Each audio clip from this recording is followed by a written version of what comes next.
Vicious and Volatile by Keary Taylor, narrated by Jesse Elwin. Chapter 9. I study Aries' sleeping form through the dark.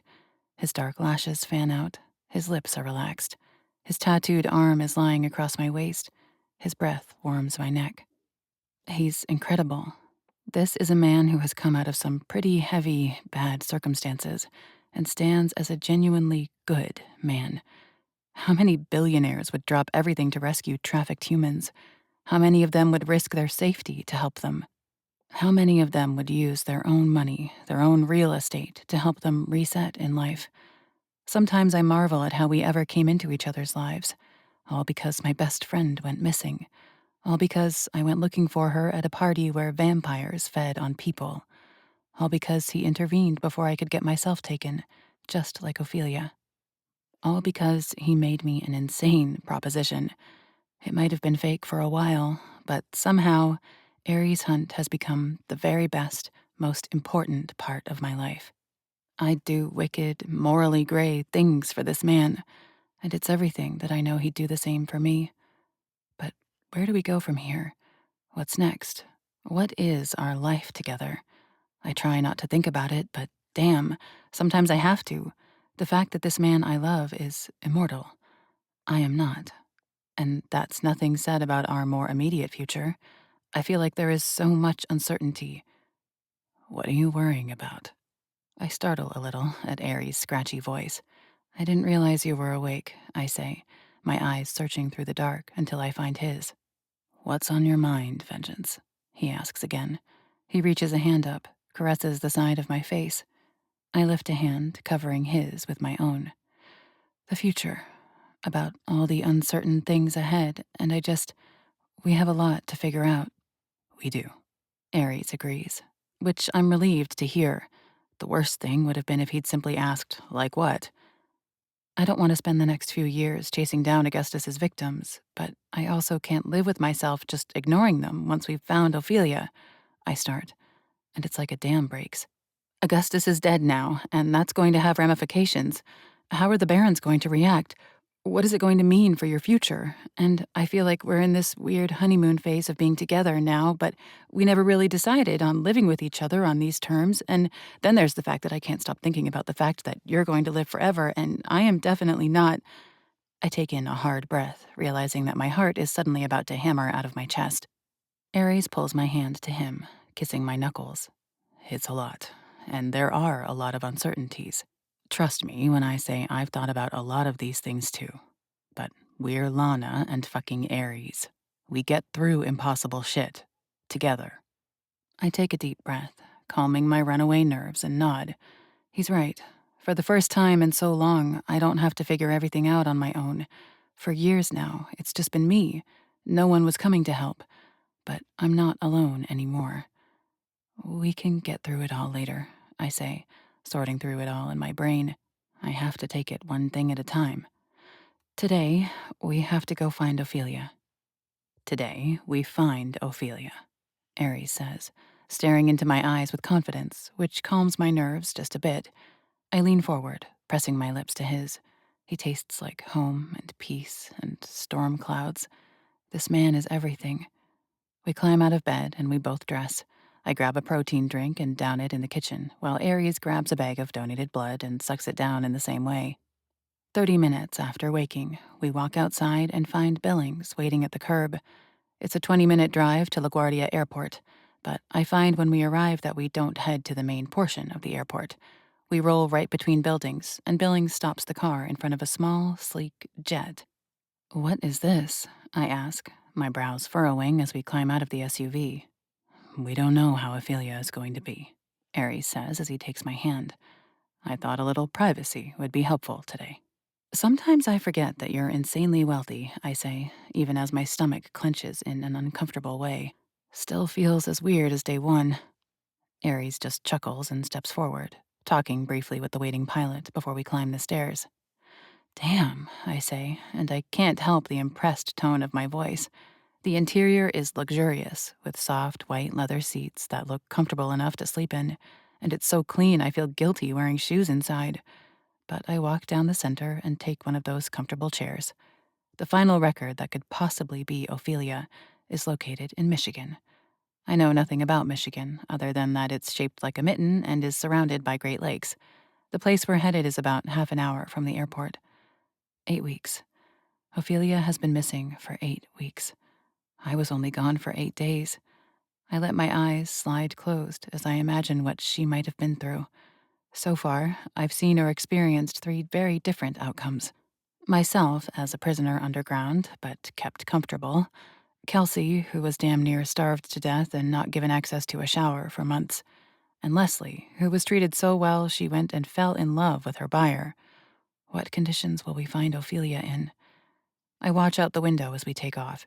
I've only been on a plane twice in my life before this. I feel spoiled that my third trip is on a private jet. My stomach is on edge with nerves, but within seconds, the flight is off the ground, our takeoff smooth as butter.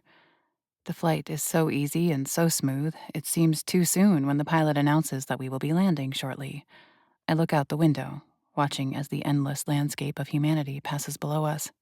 Twilight is taking over, the sun casting red fire on the clouds at the horizon. And then we're touching down, the landing as smooth as the takeoff. Just 3 minutes later, the door opens, and Aries and I climb out of the aircraft.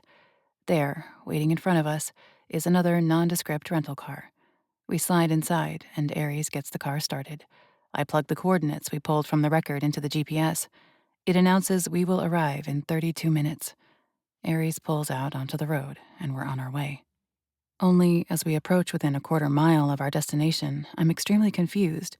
We're passing along the side of a graveyard. I don't see any houses around at all. What do you think this is? I ask as we close in on our destination, the GPS stating it's on the left in 100 feet. There's definitely no house. I'd say there was a mistake with the record, but so far that hasn't been the case, Aries says. He puts the car into park when it's announced that we've arrived. It's at the opening in the fence that circles the graveyard. I scan the area, though I can't see much considering the sun set 20 minutes ago. Maybe we should just get out and look around, I say. Maybe there's something we can't see from here. It seems impossible. The land is pretty flat, but I don't know what other options we have. Aries climbs out of the car, and I check that my gun is secured in place. Another benefit of flying on a private jet instead of commercial. It's loaded and ready in case it's needed. I fucking pray it isn't needed. The air is definitely silent as we walk past the fence and enter the cemetery. There aren't any houses within sight, and the last I saw was a half-mile back.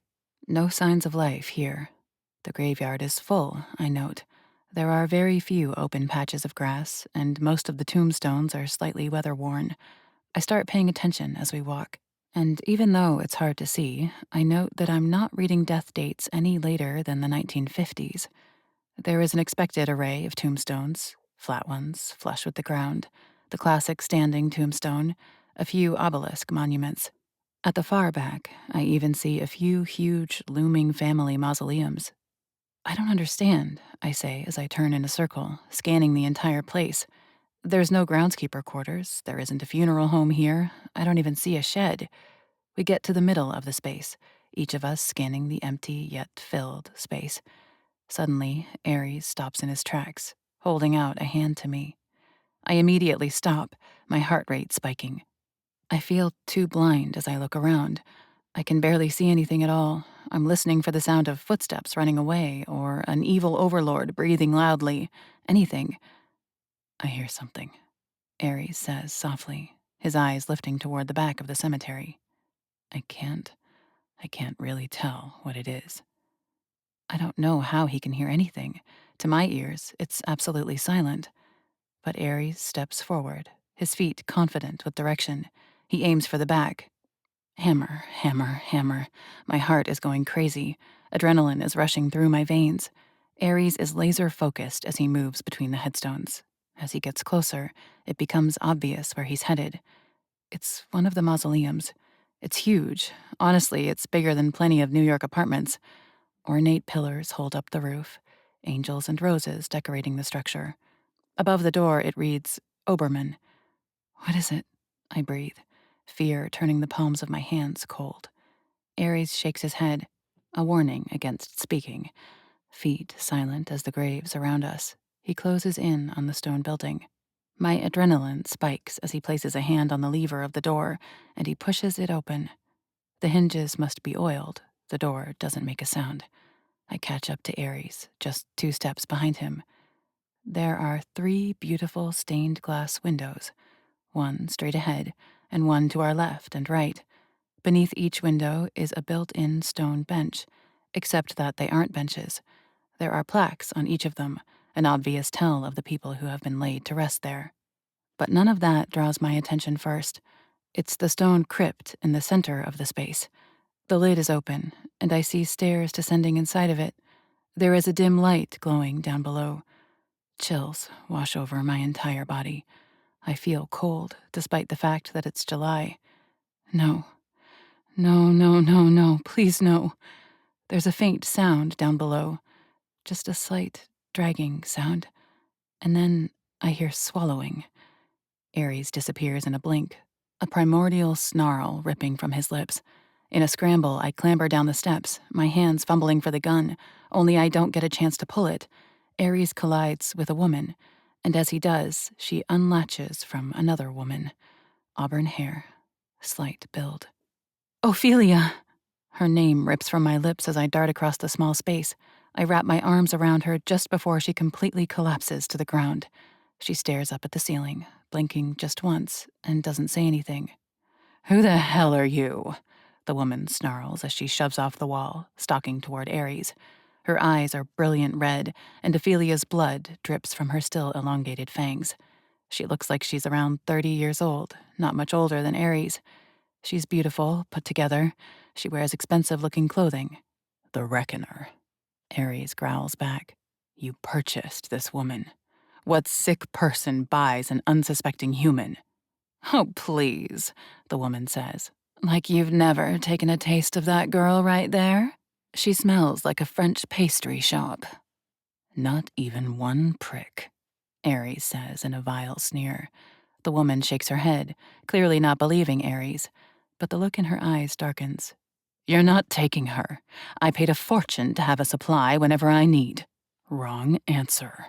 Aries snaps, and he launches himself at the woman. Ophelia?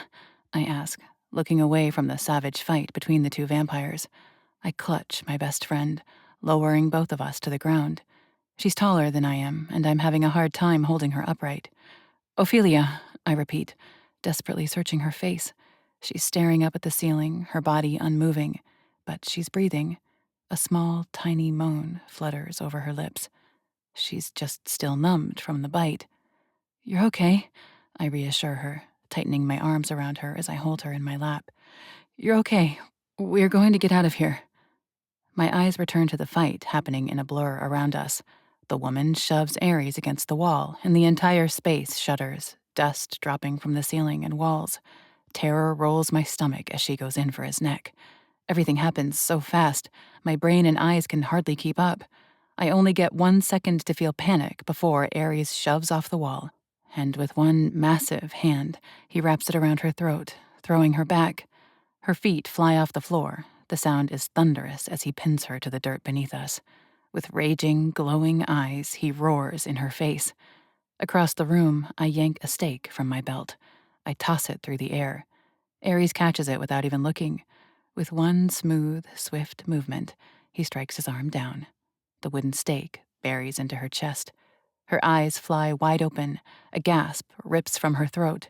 But it's wet, broken sounding. Just 2 moments later, her arms fall at her sides, limp. She breathes her last breath. And it's something I'll never get used to, the speed at which a vampire's body grows gray with death. Every ounce of her color leaches from her body. Fuck. That was so messy, even if there wasn't any blood. There was no way to sneak up on her, to use the true element of surprise. It was just a rough and tumble fight. Lana?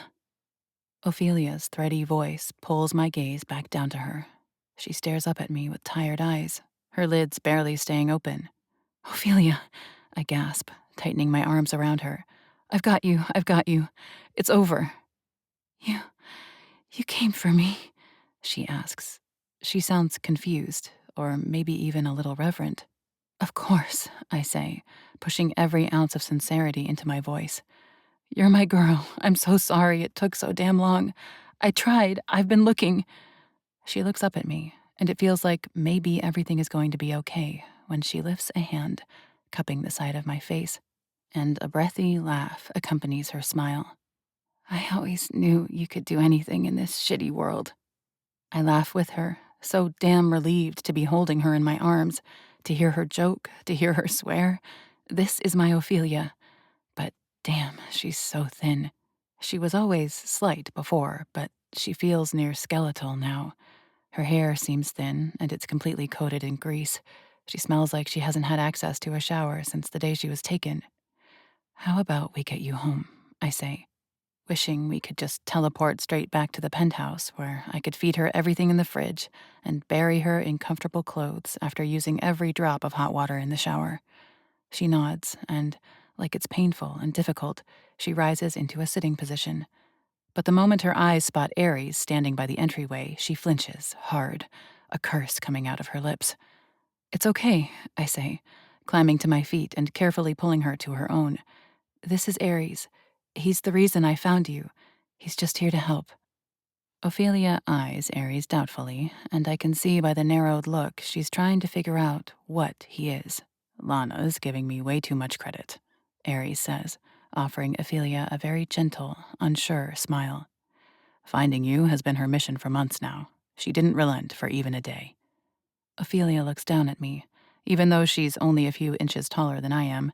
Her eyes are dewy, reddened. "That's why you're the fucking best." "I know," I say. It's sarcastic, but I say it evenly and with a smile. "Let's get out of this hellhole." Ophelia nods, and I hold on to her as she aims for the stairs. When she falters after rising just one, Ares darts forward, hands at the ready to scoop her up. "No," she says, a little too startled, a little too aggressive, as she holds a hand up toward him. "No, I will do it." Her words are cold, firm. Ares just nods and steps back a few paces. So slowly, really slowly, and with enough shaking I'm worried she's going to collapse, Ophelia and I work our way up the stairs, her arm draped over my shoulders. Finally, we step out onto the flat stone floor of the mausoleum. "Where the hell am I?"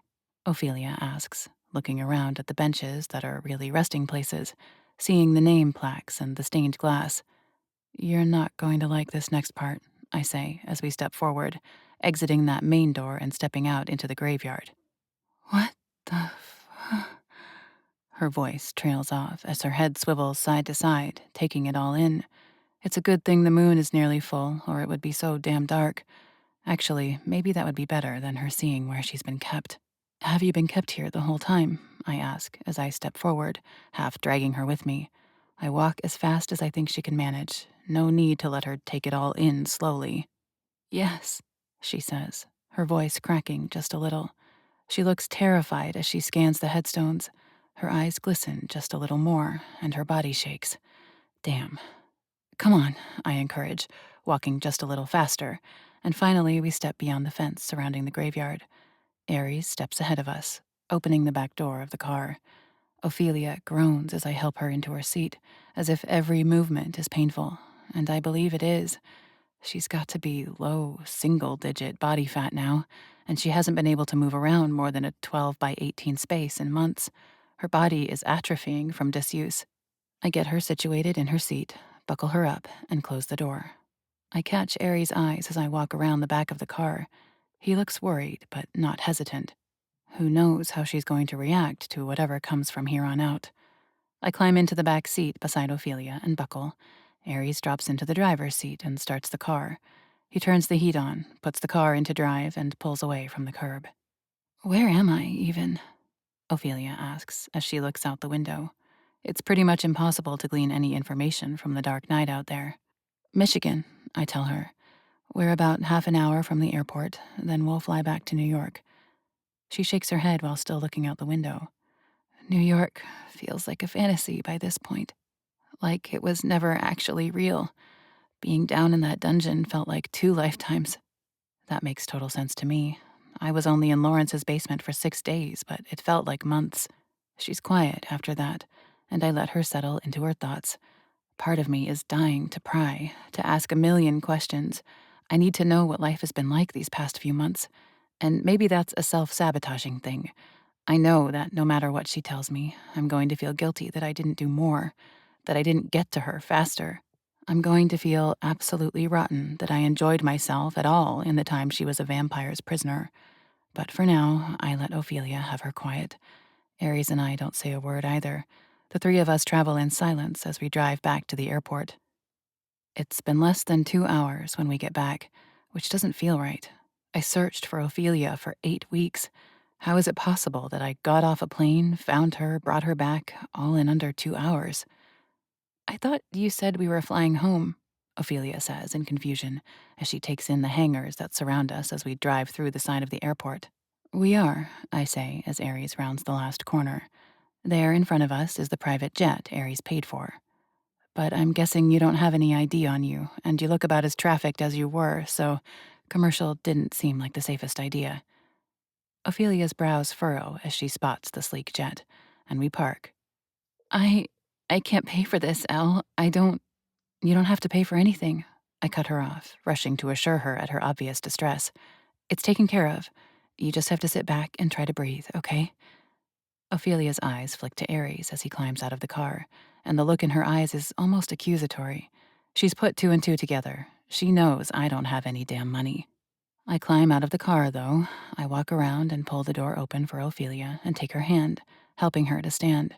She holds my hand as all three of us crossed the jet.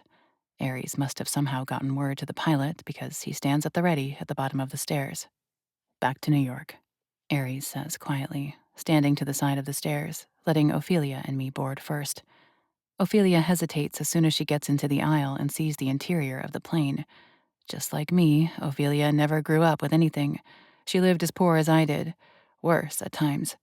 But the inside of this jet, it's just a taste of the luxury the name Hunt comes with. After a few moments, she steps forward and takes one of the plush seats. I sink down across from her.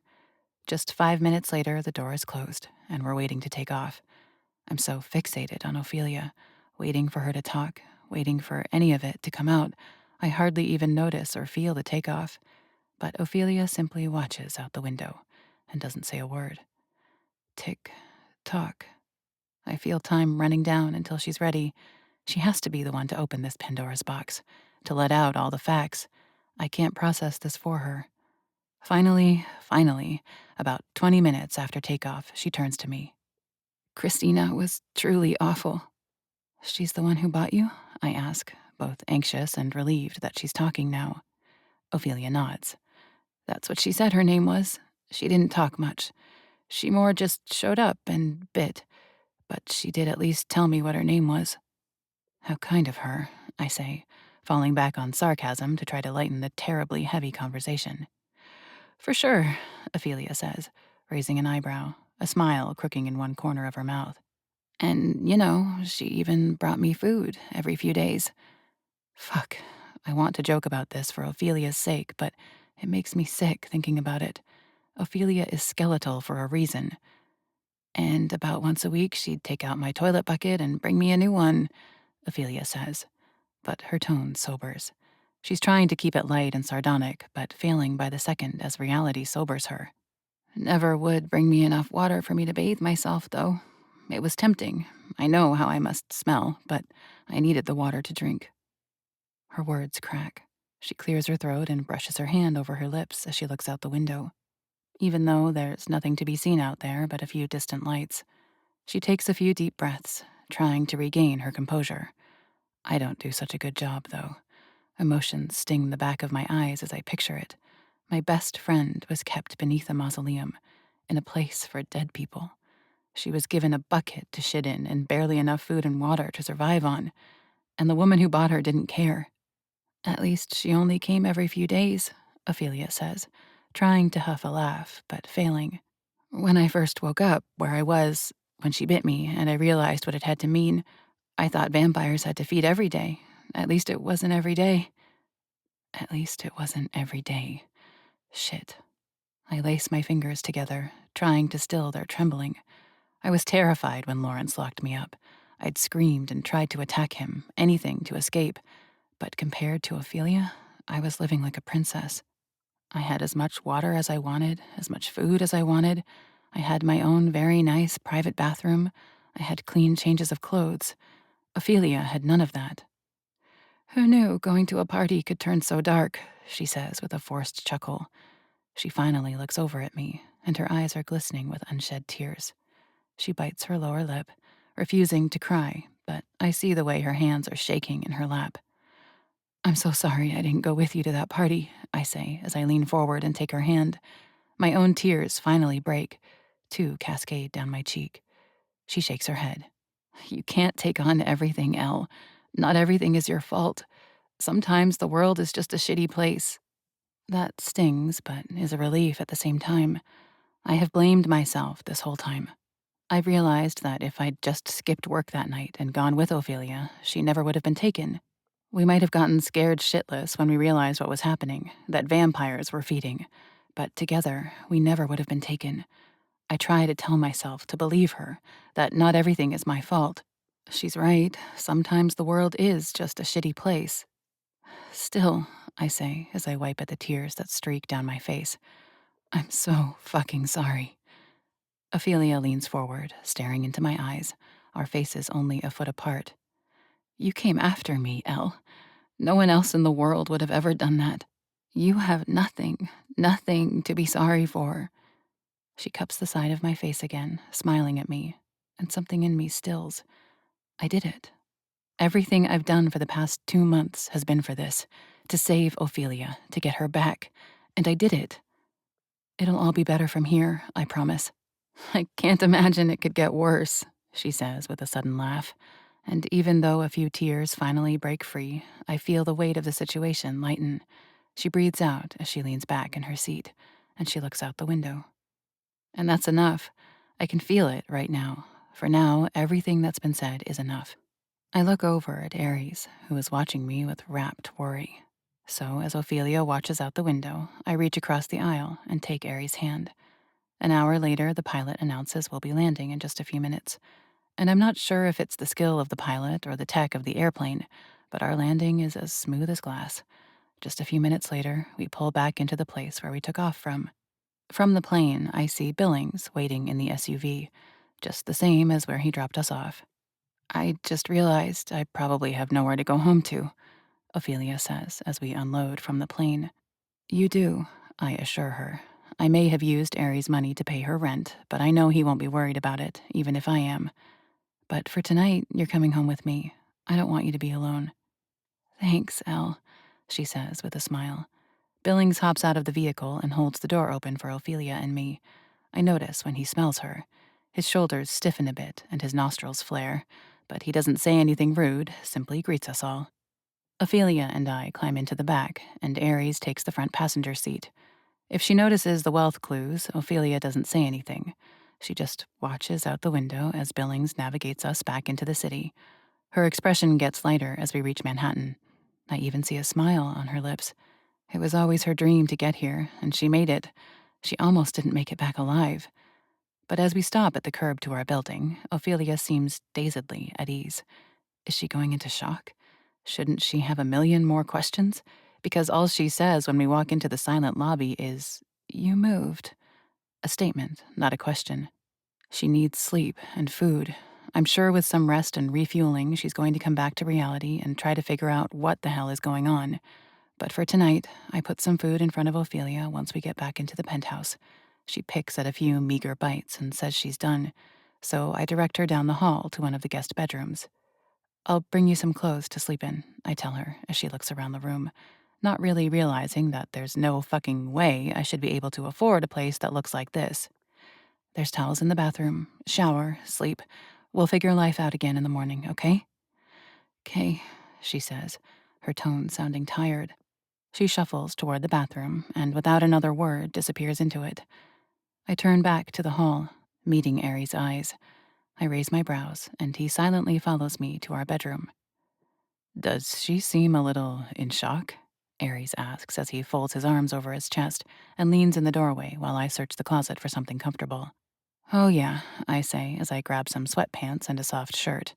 I dart back out into the hall, then lay the clothes on the bed. Silently, I close the door, giving her privacy once she's done in the shower, and pad back into my own bedroom. I close the door behind me and walk to Aries, who stands in the middle of the room looking uncertain. I don't know what tomorrow is going to bring, I say as I wrap my arms around his waist.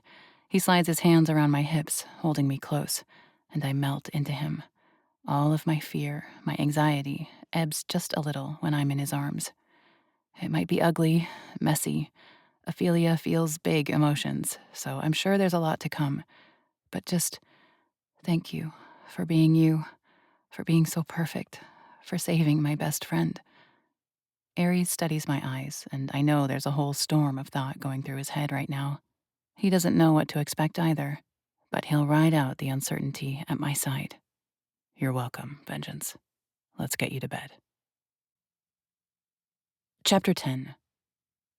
When I wake the next morning, it's to a note from Aries. At the office, taking care of some things. Meeting with James and the team. Need to plan a meeting with the Barons about Augustus, but that will have to wait a few days. Call me if you need anything at all. But I thought you should take the day with Ophelia. I'm happy you have her back, and I'm so damn proud of you, Vengeance. My fingers brush over my lips as I read his handwritten note. It's been years since anyone told me they were proud of me. If I were a cat, I'd be full-on purring right now. I pad out of the bedroom, listening at the door to Ophelia's room. I don't hear anything. And after a quick check in the rest of the penthouse, I determine she's still asleep. I dress quickly, in a simple dark blue dress that's comfortable, and comb through my hair. Ready for anything today, I head back out into the living room. Considering Aries is gone for hours, for the very first time, I find the remote and open all the window coverings. Damn, it really is a shame he can't let the light in, because it's gorgeous in here with all this natural light spilling in. And the view, Central Park looks glorious today in the brilliant summer sun. I've never really known what I was doing in the kitchen, but I do know that Ophelia needs to eat, so I head to the fridge and pull it open. There are some pre-made meals that the cook has left, but all of them are lunch or dinner foods. But I spot a carton of eggs on the top shelf. Eggs aren't that hard, right? For the very first time I dig through the cupboards, I find a frying pan. I retrieve a spatula. There's even some butter in the fridge. I fire up the stove with a little trial and error and melt the butter in the pan. I crack half a dozen eggs into it and swirl the cooking utensil through the goopy mess. And as if summoned by the scent of food, the guest bedroom door opens and out steps Ophelia. Morning, I say, offering a smile as she looks around, seeming a little disoriented, but looking a hell of a lot better than last night. She's even dressed and ready for the day. I made breakfast. Oh boy, she says, giving me a well-earned and wary smile. Hey, you should feel honored, I say, brandishing that spatula. I only cook for people who are really special. Thank you, she offers as she sits at the massive dining table that I have actually never sat at yet. It was really sweet of you. I look at the mess I've made in the pan. How can something look burned and undercooked at the same time? I swirl it all together, trying to even it out, then scoop out equal portions onto 2 plates. I round up some forks and then join Ophelia at the table, setting her plate in front of her. Eat up, I say as I sink into my own chair. I stab a fluff of eggs and look at Ophelia. You need it. We don't body shame, Lana, Ophelia teases me, even as she scoops the first bite into her mouth. She fans at her open mouth as it burns her tongue, laughing as her eyes water. Sorry, straight out of the pan, I chuckle back, blowing on my own bite before stuffing it into my mouth. No, hot is good, she says as she cautiously chews. It's the first hot thing I've eaten in fucking forever. I hate this. The reality of what happened, of how long it was. Well, eat up. I can cook more if you want. Oh, I don't know if that's gonna happen, babe, she says as she slows her chewing. And then she spits it back out onto her plate. There's shells all over in these eggs. At just that moment, I bite into a crunch that turns my stomach. I spit my own bite out. Oh, shit. Those are bad, huh? They're pretty bad, she laughs at my expression. But the thought was sweet. Should we go out? I suggest with a chuckle. I think we should. Ophelia agrees with a nod. Come on, I say, standing and heading toward the door. I loop my purse strap over my head and pull out my keys. Ophelia follows right behind, wearing my clothes and shoes. She watches without saying anything as I lock the door, and then we head down in the elevator. We step into the hot, muggy air. It's wildly busy outside, all the locals bustling to unknown places and the tourists rushing to see every possible sight. We cross the street where Central Park stretches out ahead, vibrant with joggers, dog walkers, and tourists snapping pictures of the littlest, most mundane things. Ophelia keeps close to me, her arms wrapped around her middle, her steps cautious. I match her pace, giving her time to take it all in. "It's so normal out here," she says after a while, her voice soft. "It's like nothing happened." "It's Manhattan, babe," I reply. "Nothing is actually normal here." She snorts, a flicker of her old self peeking through. That's one way to put it. We find a smoothie cart near the edge of the lake. I order 2 sunrise blasts, slipping a couple of extra dollars into the tip jar as the barista hands them over. I pass Ophelia hers, and we find an empty bench overlooking the water. She stares at the lake, holding the drink in her lap. "I used to think parks were so boring, remember? I'd always whine when you tried to make me go out running with you." "You hate dirt and bugs," I say with a smile. Her lips curve into a faint grin. "Guess some things don't change, but the open space now, the sun." She turns her face up to it, her eyes sliding closed. "That's something I'll never take for granted again." My heart beats faster as reality looms over us. There's a calmness around us in this area of the park that feels almost unnatural after the whirlwind of the last few days. Ophelia breaks the silence, her voice low. "I thought I was going to die, Lana. So many times." Her words hang in the air, cutting through the peaceful backdrop around us. Here it is. I knew it was coming. Have been waiting for it. It had to come out eventually. The truth, the trauma, the reality of what happened to her. I don't move, letting Ophelia continue. "I'd wake up every day, wondering if it was the day she'd just drain me, or forget about me, or decide I didn't taste good anymore and just rip my throat out to put an end to me." Her grip on the smoothie cup tightens. "And then there were the moments I thought maybe I wanted her to, just to make it stop." Tears well in my eyes, but I blink them back, swallowing the lump in my throat. Oh, how do I go back to being normal, to not feel like prey? I kept seeing her face every time I closed my eyes last night, the way she looked at me like I wasn't even a person. "You are a person," I say fiercely, setting my cup aside and turning to face her. "You're Ophelia. You're smart, funny, annoyingly stubborn. You're the same person who once talked me into crashing a fundraiser just so we could get free champagne. You're still you, no matter what that bitch did to you." She looks at me, her eyes glassy. "I don't know, Lana. I feel a little—" Her voice cracks. She clears her throat, sitting a little straighter as she tries to gather herself. "Broken?" I reach for her hand, my fingers closing around hers. "Then we'll put you back together, piece by piece. However long it takes, I'm not going anywhere, okay?" Her lips tremble, but she nods. For the first time since we sat down, her grip on her cup loosens, and she leans her head against my shoulder. "I don't know how I got so lucky to have you," she whispers. "You didn't get lucky," I reply softly. "You earned me, just like I earned you. Best friends, remember? Ride or die." She laughs weakly. "Ride or die. At least you can feel a little better about the fact that the man who did this to us is dead," I say, recalling the grisly end Augustus met. "Wait, us?" Ophelia demands as she sits upright, staring at me with furrowed brows. Shit, it suddenly hits me that Ophelia has no idea that I was taken too. But it's too late now. Besides, she needs to know. She deserves the truth. I nod. "I was investigating, poking at every possibility. When I discovered the warehouse, when I found the people that had been taken, Augustus saw me on his cameras. He had his guys jump me, take me."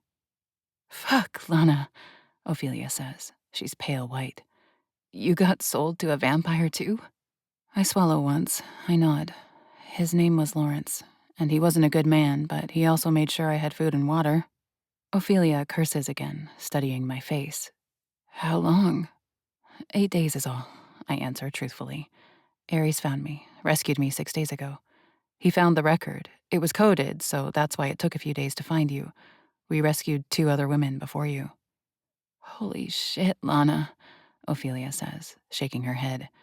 I always knew you were the toughest fucking person in this city. Here you are, walking around like being trafficked isn't the most traumatizing, dehumanizing thing that can happen to a person. I take her hand and shake my head. It's not like it was fun, I tell her, my voice firm. But it was only for 8 days, not 8 weeks. And besides, it's not a trauma competition. She shakes her head again, studying me, and finally she looks away, her gaze going over the lake, but not really seeing anything. As if we weren't fucked up enough before. What doesn't kill you makes you stronger, right? I joke. And sometimes gives you unhealthy coping mechanisms. Ophelia laughs, shaking her head at the ridiculousness of it all. This is why I love you, she says as she leans into me. You get me in ways no one else ever will. I've got you, babe, I say, laying my head on her shoulder this time. Once we've caught our breath, so to speak, and downed those overpriced smoothies, Ophelia declares she needs to do a little retail therapy. I'm hesitant to agree.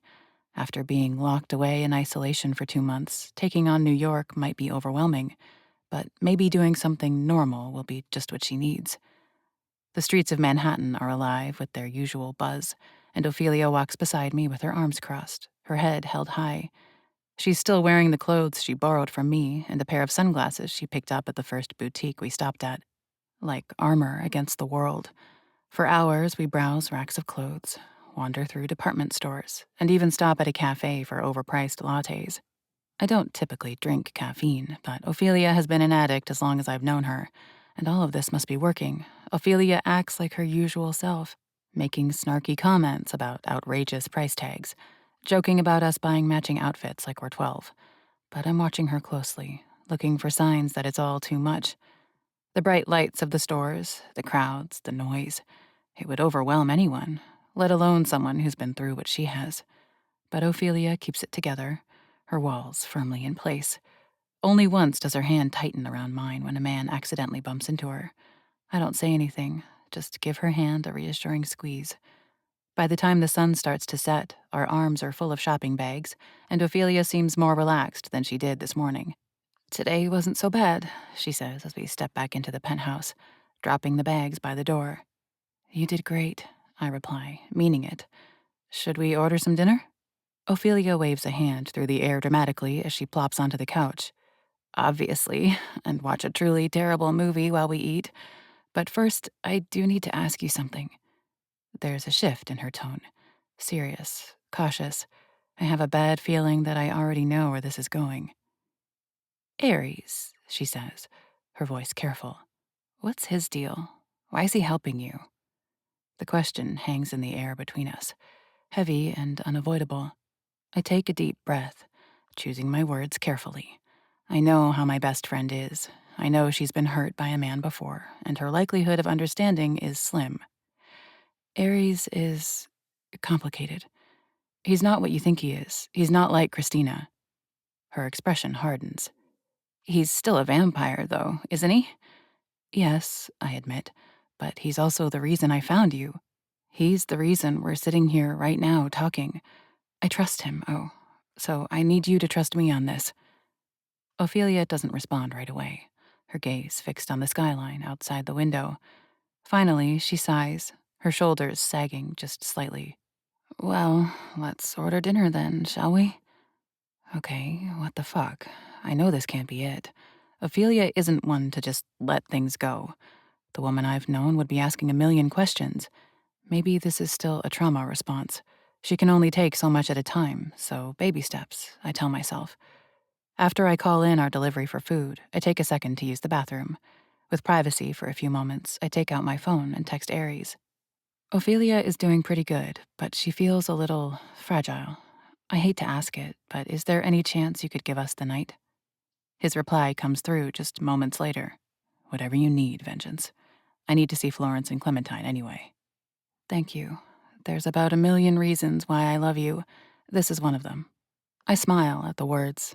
It's the first time I've ever typed them out and sent them to someone. My stomach feels all fluttery, but that feeling is nothing compared to when he replies. Fuck. Those are now my 3 favorite words, Lana. Being able to read them anytime I want from you, I love you. Endlessly. My legs nearly kick, and a squeal is barely contained behind my lips, but I maintain my composure so Ophelia doesn't overhear me. Instead, I finish my business in the bathroom and walk back out into the living room. And the rest of the night is blissfully normal. Takeout, ice cream, a cheesy movie, laughing with my best friend until tears are rolling down both our faces. Maybe there is still a chance at normal after all. Chapter 11. The morning light filters through the penthouse windows, painting the living room in muted gold. I'm sitting at the kitchen island, a glass of water growing warm between my hands. I've been awake for over an hour. I feel like I'm in this weird limbo of waiting. I don't know what to do with my life right now. Like Ophelia said, what is normal now? How do I find it again? I don't know what the hell this day is going to bring, but there's a heavy sense of unease in the pit of my stomach. When a door finally opens, it's like a crack of thunder in the silence. Ophelia steps out, her frame still too thin, her skin still too pale. But her eyes are sharper today, clearer.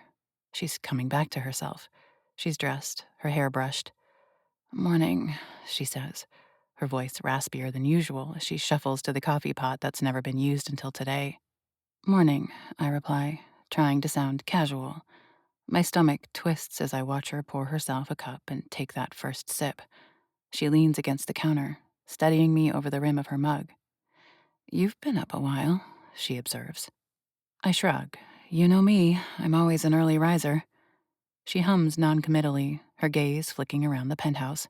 Her eyes linger on the modern art hanging on the walls, the polished marble floors, and the ridiculous chandelier above the dining table. I can see the gears turning in her head, the cracks forming in the fragile place we've managed to hold onto since yesterday. It feels like she's finally taking the surroundings in. She's finally processing that this is really not where I used to live. This place, she starts, her tone almost offhand. You live here. I swallow once. Here it comes.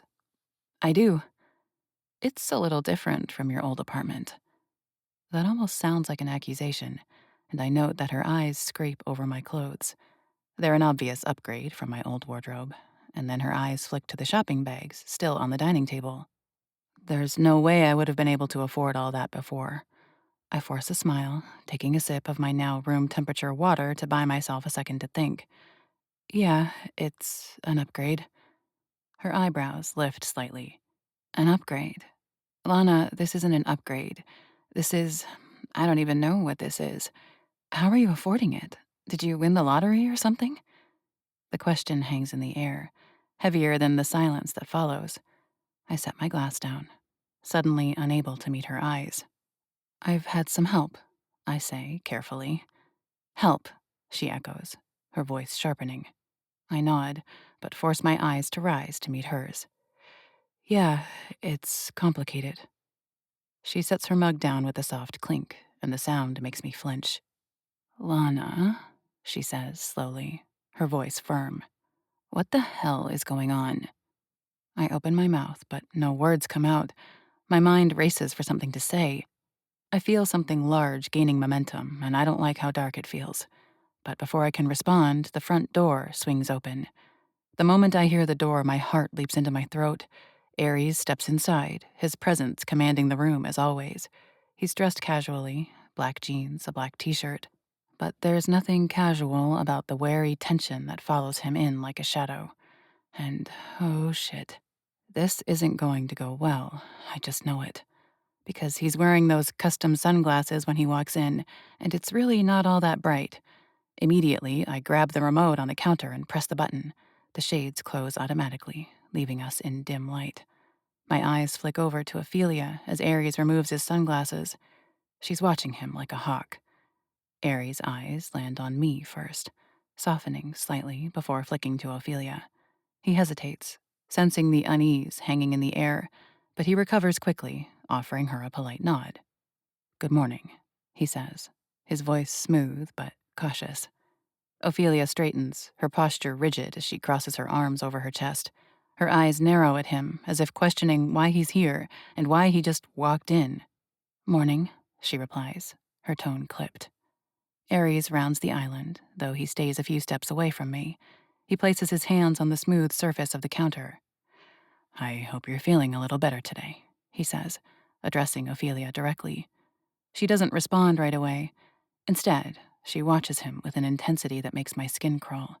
Her eyes flick between the two of us, narrowing slightly, as if she's just noticed something she missed before.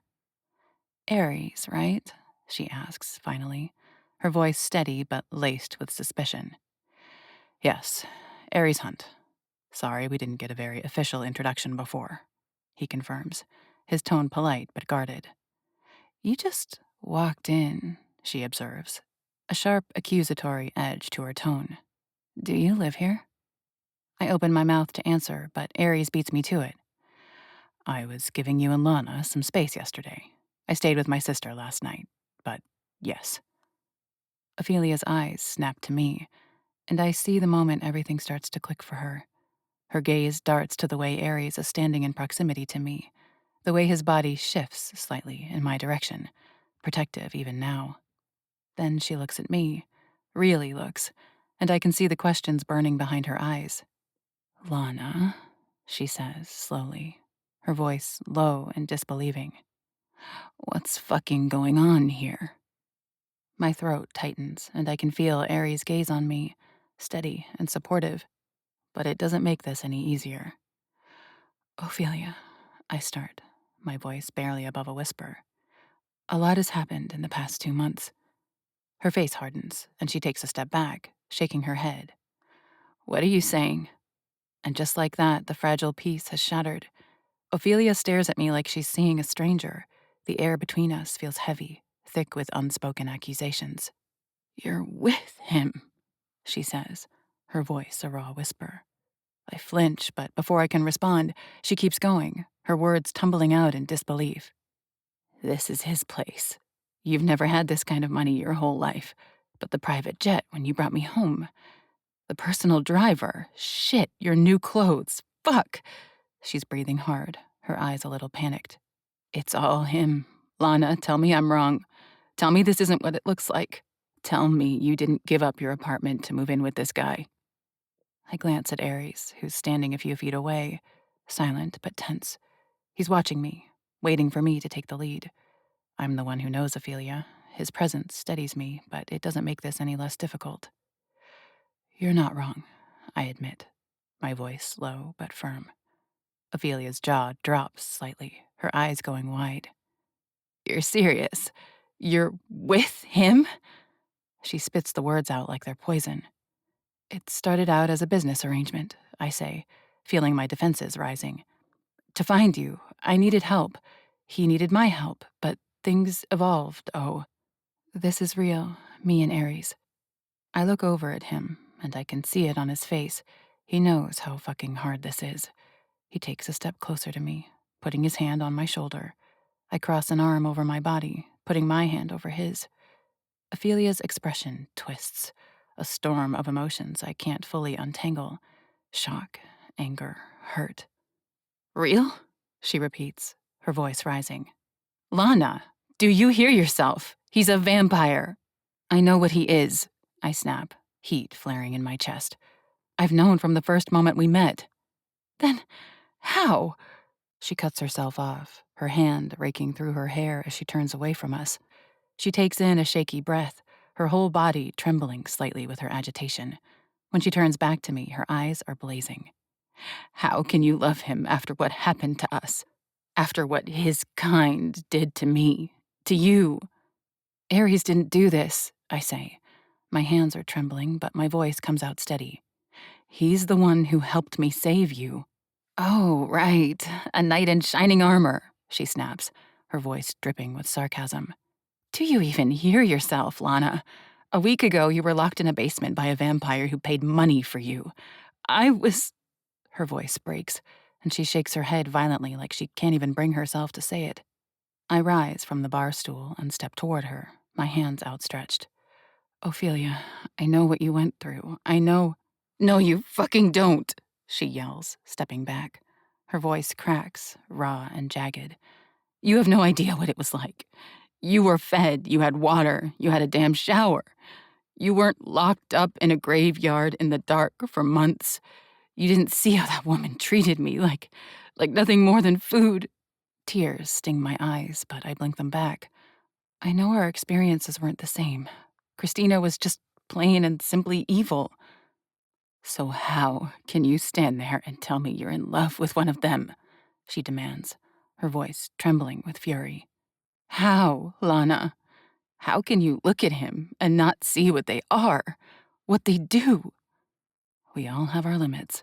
There's only so much we can take before we snap. And Ophelia calling Ares into question is one of my breaking points. My voice rises, matching hers. Because he's not them, Ophelia. He's not the monster who hurt you. He's not Augustus.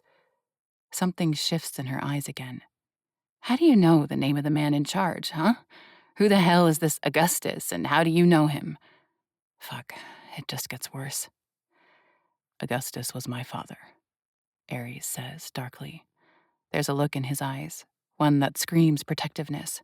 Ophelia is pissed at me, and Ares does not like it. He's the one who ran the trafficking operation. I knew something was up with him. That's why I needed Lana's help.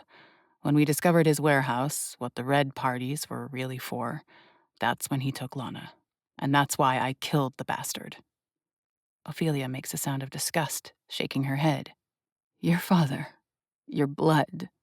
Lana, how can you be in such denial?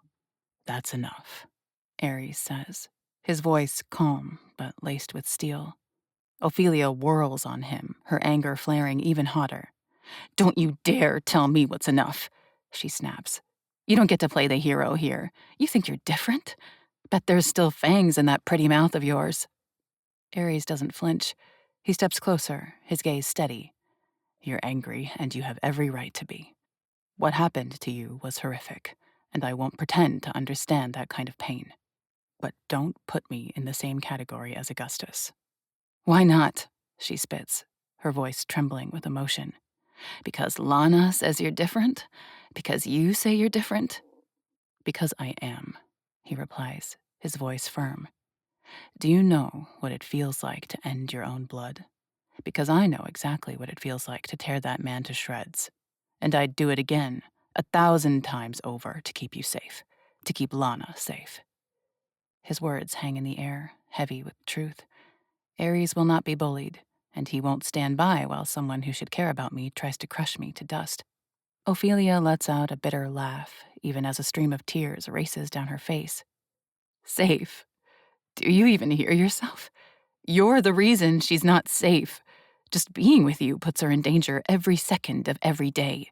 You survive off what runs through her veins.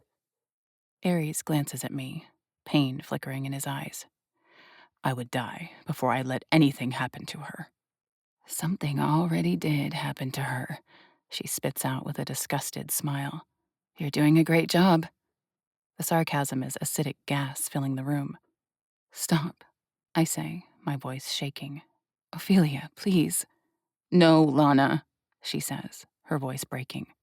I can't. I can't watch you do this to yourself. I can't watch you throw your life away for him. Ophelia, open your damn eyes, I practically scream. This has all gone so fucking sideways. Do I look like someone who's been tricked? Do I look like I'm out of my mind? You can't judge someone you don't know, and I'm trying to help you see. Help me see what? She asks calmly, coldly, stepping closer, her fury radiating off her in waves. That you're not the person I thought you were? Because I don't know who the hell this person standing in front of me is.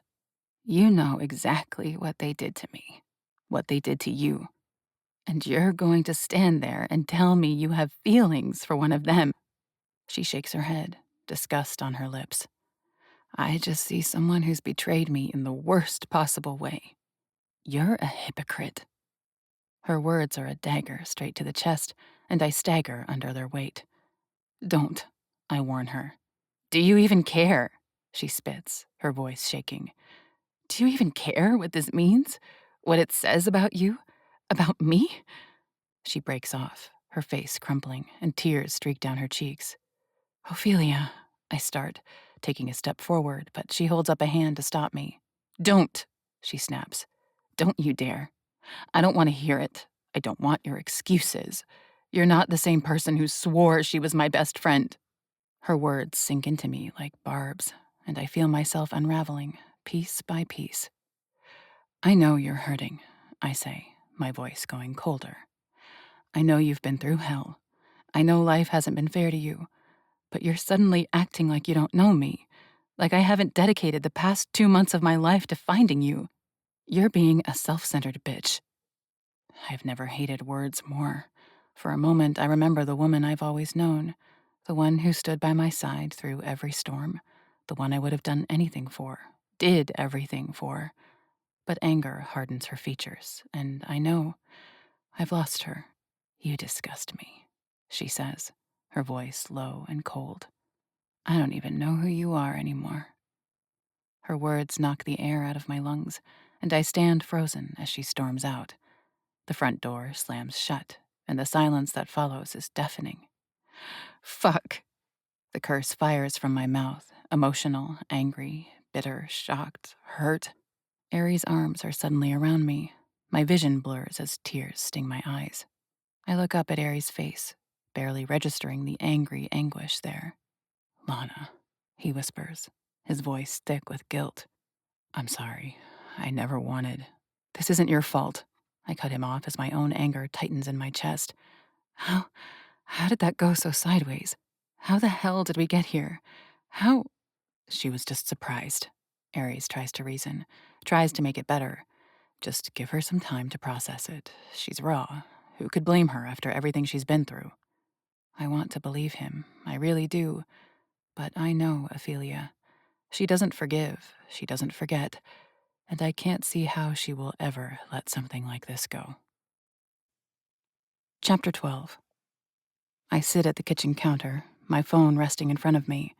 For the last hour, I've been writing and rewriting a text to Ophelia, my thumbs hovering over the screen before deleting everything.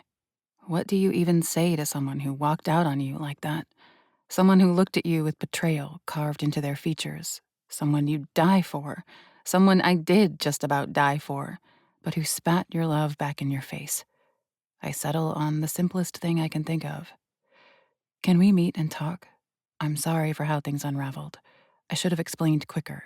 Please, oh." I hit send before I can overthink it any more than I already have. Then I stare at the screen, waiting for the tiny dots that mean she's replying. They don't come. Aries walks in from the bedroom and leans against the counter across from me. He doesn't say anything, but his presence wraps around me like a security blanket. "She's not going to answer," I admit, my voice thin. "She might," he says, but the set of his jaw tells me he doesn't really believe that. Hours pass, and nothing changes. By the time the sun disappears behind the skyscrapers, I've lost count of how many times I've checked my phone. The silence from Ophelia is deafening. "She needs time," Aries says gently that evening. He's been on the phone half the day, taking care of things, as usual. But he's been there for me the whole day, worry in his eyes. His hand rests on my knee, grounding me. I bite my lip, staring out the window at the glittering lights of Manhattan. "Aries, what if she—" I bite my lower lip. I don't want to voice what I've really been worrying about all day, but the possibility feels more likely by the moment. "What if she tries to expose you, as a retaliation? She's so bitter, and she knows enough to cause damage." Aries doesn't flinch, but his eyes darken. "If she does, we'll deal with it. But honestly, I'm not sure who she would even report me to. The police? For what documentable crime? I'm not really sure what damage she could do to me, and that's not just me being arrogant." I worry my lip again, my eyes falling to the floor. Her turning against Aries and trying to hurt him would be worse than all the shit she said to me. Aries' hand comes to my jaw, bringing my eyes back to his. There's such compassion there. Let's not assume the worst yet. Ophelia doesn't answer my calls or texts the next day either, and the worry gnawing at my stomach grows worse. Finally, it reaches the point that I jump to my feet. "Aries?" I call out, my voice shaky. He emerges from the study, his sharp gaze softening when it lands on me. What's wrong? I bite my lip, debating whether to say it out loud. I think we need to get eyes on Ophelia, see what she's doing. I can't relax, can't think about anything else. I need to know what she's going to do now. Let's go, he says simply and grabs his keys. Finally, a tiny bit of a smile pulls on my lips. This is just one of the reasons I love him. There's no hesitation. He doesn't say he's too busy. He just immediately steps up, always at my side. By the time we leave the penthouse, the sun is blazing hot overhead. I feel bad. Aries might have his sunshades on, but it's making even me squint. He's going to have a massive migraine by the end of the day. I definitely never expected to be tailing my best friend through Manhattan, I mutter as we walk down the street. Aries glances down at me, his expression unreadable. You're worried about her. That's not a bad thing. I'm worried about what she might do, I admit. We step out into the bustling street, the chaos of the city swirling around us. The air smells faintly of exhaust and freshly mowed grass from Central Park. Aries' presence beside me feels steady and solid as we weave through the crowd, heading toward Ophelia's neighborhood. It's one of the first times Aries and I have truly walked anywhere. Normally, Billings would drive us around, or we'd take Aries' motorcycle, but neither of those options are particularly discreet. Ophelia's apartment is way, way better than my old apartment. Not only did she have a better paying job as a paralegal, but she'd somehow sweet-talked her landlord into a killer deal. That seemed to happen with her on the regular. I still marvel at how she pulled this place off as we approach her building. We don't even have to wait, because as we step in view of her front door, she strides out, her hair pulled back into a low ponytail. She's dressed like she's going to work, smart black work pants, a red blouse, shoes that say she's serious business. I've seen her wear this outfit a dozen times. We follow her at a careful distance as she walks down the street. My nerves are on edge, every step a tightrope walk between relief that she at least appears somewhat normal and dread over what might happen next. She's heading downtown, Aries murmurs. Hopefully job hunting, I observe, considering her work attire. It doesn't take long to confirm my guess. She stops at a tall glass building, one of the many law firms scattered across the city. She disappears inside, and Aries and I wait across the street, blending into the crowd. I watch the door, my stomach churning with a mix of emotions. Part of me is relieved that she's doing something normal, something productive, but another part of me wonders if this is her way of moving on. From everything, including me. She's tougher than I gave her credit for, Aries says quietly, as if reading my mind. I glance up at him, his sharp features softened by the golden glow of the blazing sun. What do you mean? He takes a breath, looking around, always alert. She just was so reactive the other night. For her to turn on you, I made some assumptions, but she's been through hell. Just a few days ago, she was nearly starving to death as a prisoner in a graveyard. And now she's waltzing into the top law firms in New York and asking for a job. She's still standing. That's not easy. That's Ophelia, I say, feeling a swell of pride. Because it is. Ophelia has always taken care of herself, even though she's been through so much shit in her life. She will always get through. Apparently, on her own. Without me. We follow her to two more law firms, each time keeping our distance. It feels strange, shadowing my best friend like this, but I can't bring myself to stop. I need to know she's okay, and that she's not going to go to the police. When she finally heads back to her apartment, the sky is streaked with hues of pink and orange. We linger outside her building for a moment, watching her disappear inside. Do you think she saw us? I ask. Aries shakes his head. No. She's focused on herself right now. Besides, considering her feelings about me right now, I think we would have gotten a quick, explosive reaction if she had spotted us. A curse slips from my lips, but he's right. As we make our way back home, the weight of the day settles heavily on my shoulders. I can't ignore the feeling that something is off, like a crack running through the foundation of everything I thought was solid. Ophelia may not have done anything yet, but the silence between us feels like an unspoken threat. And that's almost worse than knowing what's coming. Chapter 13. There has been plenty of uncertainty in my life. I didn't know what to expect after my mother and sister were murdered. I didn't know what to expect when Augustus locked me up. I didn't know what to expect when Aries told me he couldn't fake us anymore. I didn't know what to expect after we found Ophelia. I absolutely do not know what to expect from today. Aries and I wait in the back room of a restaurant, one that Augustus owned, but now that he's dead, I guess Aries owns? All of that mess remains to be sorted. I know there has to be a mountain that needs to be dealt with now that Augustus is gone. Too many things are happening all at once. One thing at a time, and maybe someday it will all be sorted, and life will feel less dire. There was a lot to consider when we made this call, about where to meet. We could have gone to them. I've never been to Boston before, but I've heard it's nice. But Aries thought there was something to be said for meeting on our territory. It seemed unwise to invite them to our home, though it would have granted us the most privacy. A public place like a park might have made them the most comfortable, but the things we need to discuss shouldn't be overheard. So this is the happy medium we decided to go with, a private room in a restaurant. My heart jumps into my throat when a figure walks in the door, followed by two others. A woman with brunette hair and dark, severe brows that match the dark look on her face. A man with nearly exactly the same dark brows, though he looks a lot less like he wants to off the whole world. And a pregnant blonde woman with a calm and controlled expression. "Thank you for coming," Aries says as he stands and crosses the room. He extends his hand to the blonde woman since she's the one who entered first. "I'm Aries." "Nice to meet you," the blonde says, and I'm surprised when she speaks with a sweet, strong southern accent. "I'm Elle. This is Duncan and Aaliyah Steele." "It's nice to meet you all," Aries says. "And this is my—" He hesitates, and I understand. A few weeks ago, he would have called me his fiancé, because that was the fake title. But now there's no more reason to pretend, though I still wear the ring, every day. But is girlfriend the right label? Other half, Lana. That'll work. "Nice to meet you," I say, stepping forward and shaking Elle's hand, then Duncan's, and finally Aaliyah's. "Wow," Aaliyah says, her eyes fixed on me. "You have some supernatural control if you can sleep in the same bed as this one. She smells fucking divine." I blush instantly. She's not the first or even the second vampire to tell me I smell good. "Really?" Duncan says, looking at his cousin with annoyed disbelief. "You can't just go and tell people they smell like something you want to eat." "You want me to lie?"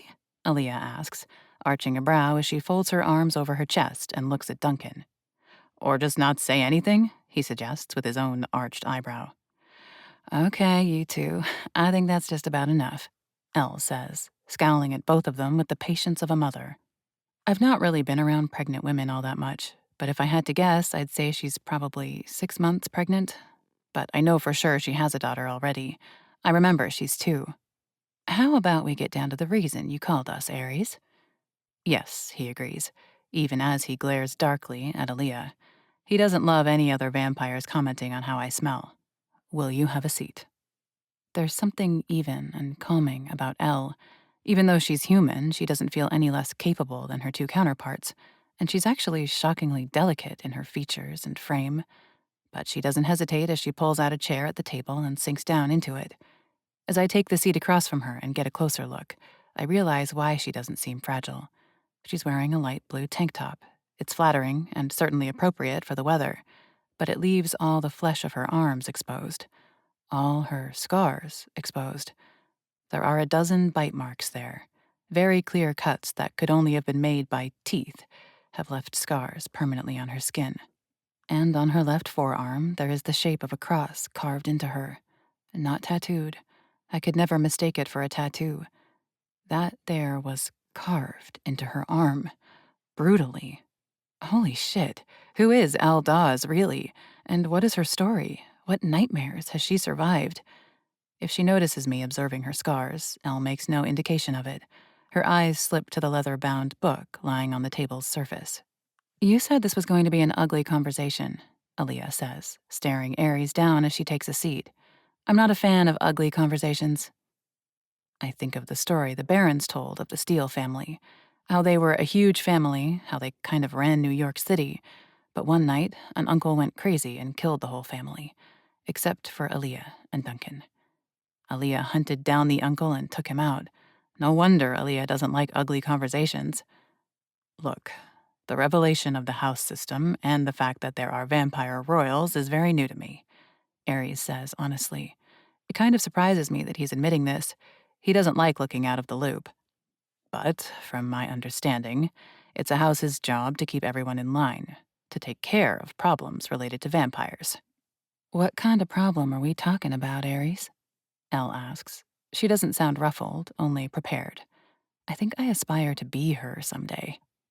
Ares places his hand on the book and slides it in front of him. His eyes linger on its surface, a look of disgust in them. My father wasn't a good man. He was powerful, he was rich, and I thought I knew exactly how he got rich. But last month, I found out that I only knew part of his operation. Ares' eyes slide over to me. It's the whole reason we met. I hate everything about what Augustus did, but without his trafficking operation, there's no way Ares and I would have ever found each other. My best friend went missing in the middle of May, I say, taking the lead on the parts that I triggered. She'd gone to this party. It took me a bit, but I found another of those parties 2 weeks later. That's when I found out it was a party for vampires to feed on people. Damn it, Duncan curses, shaking his head.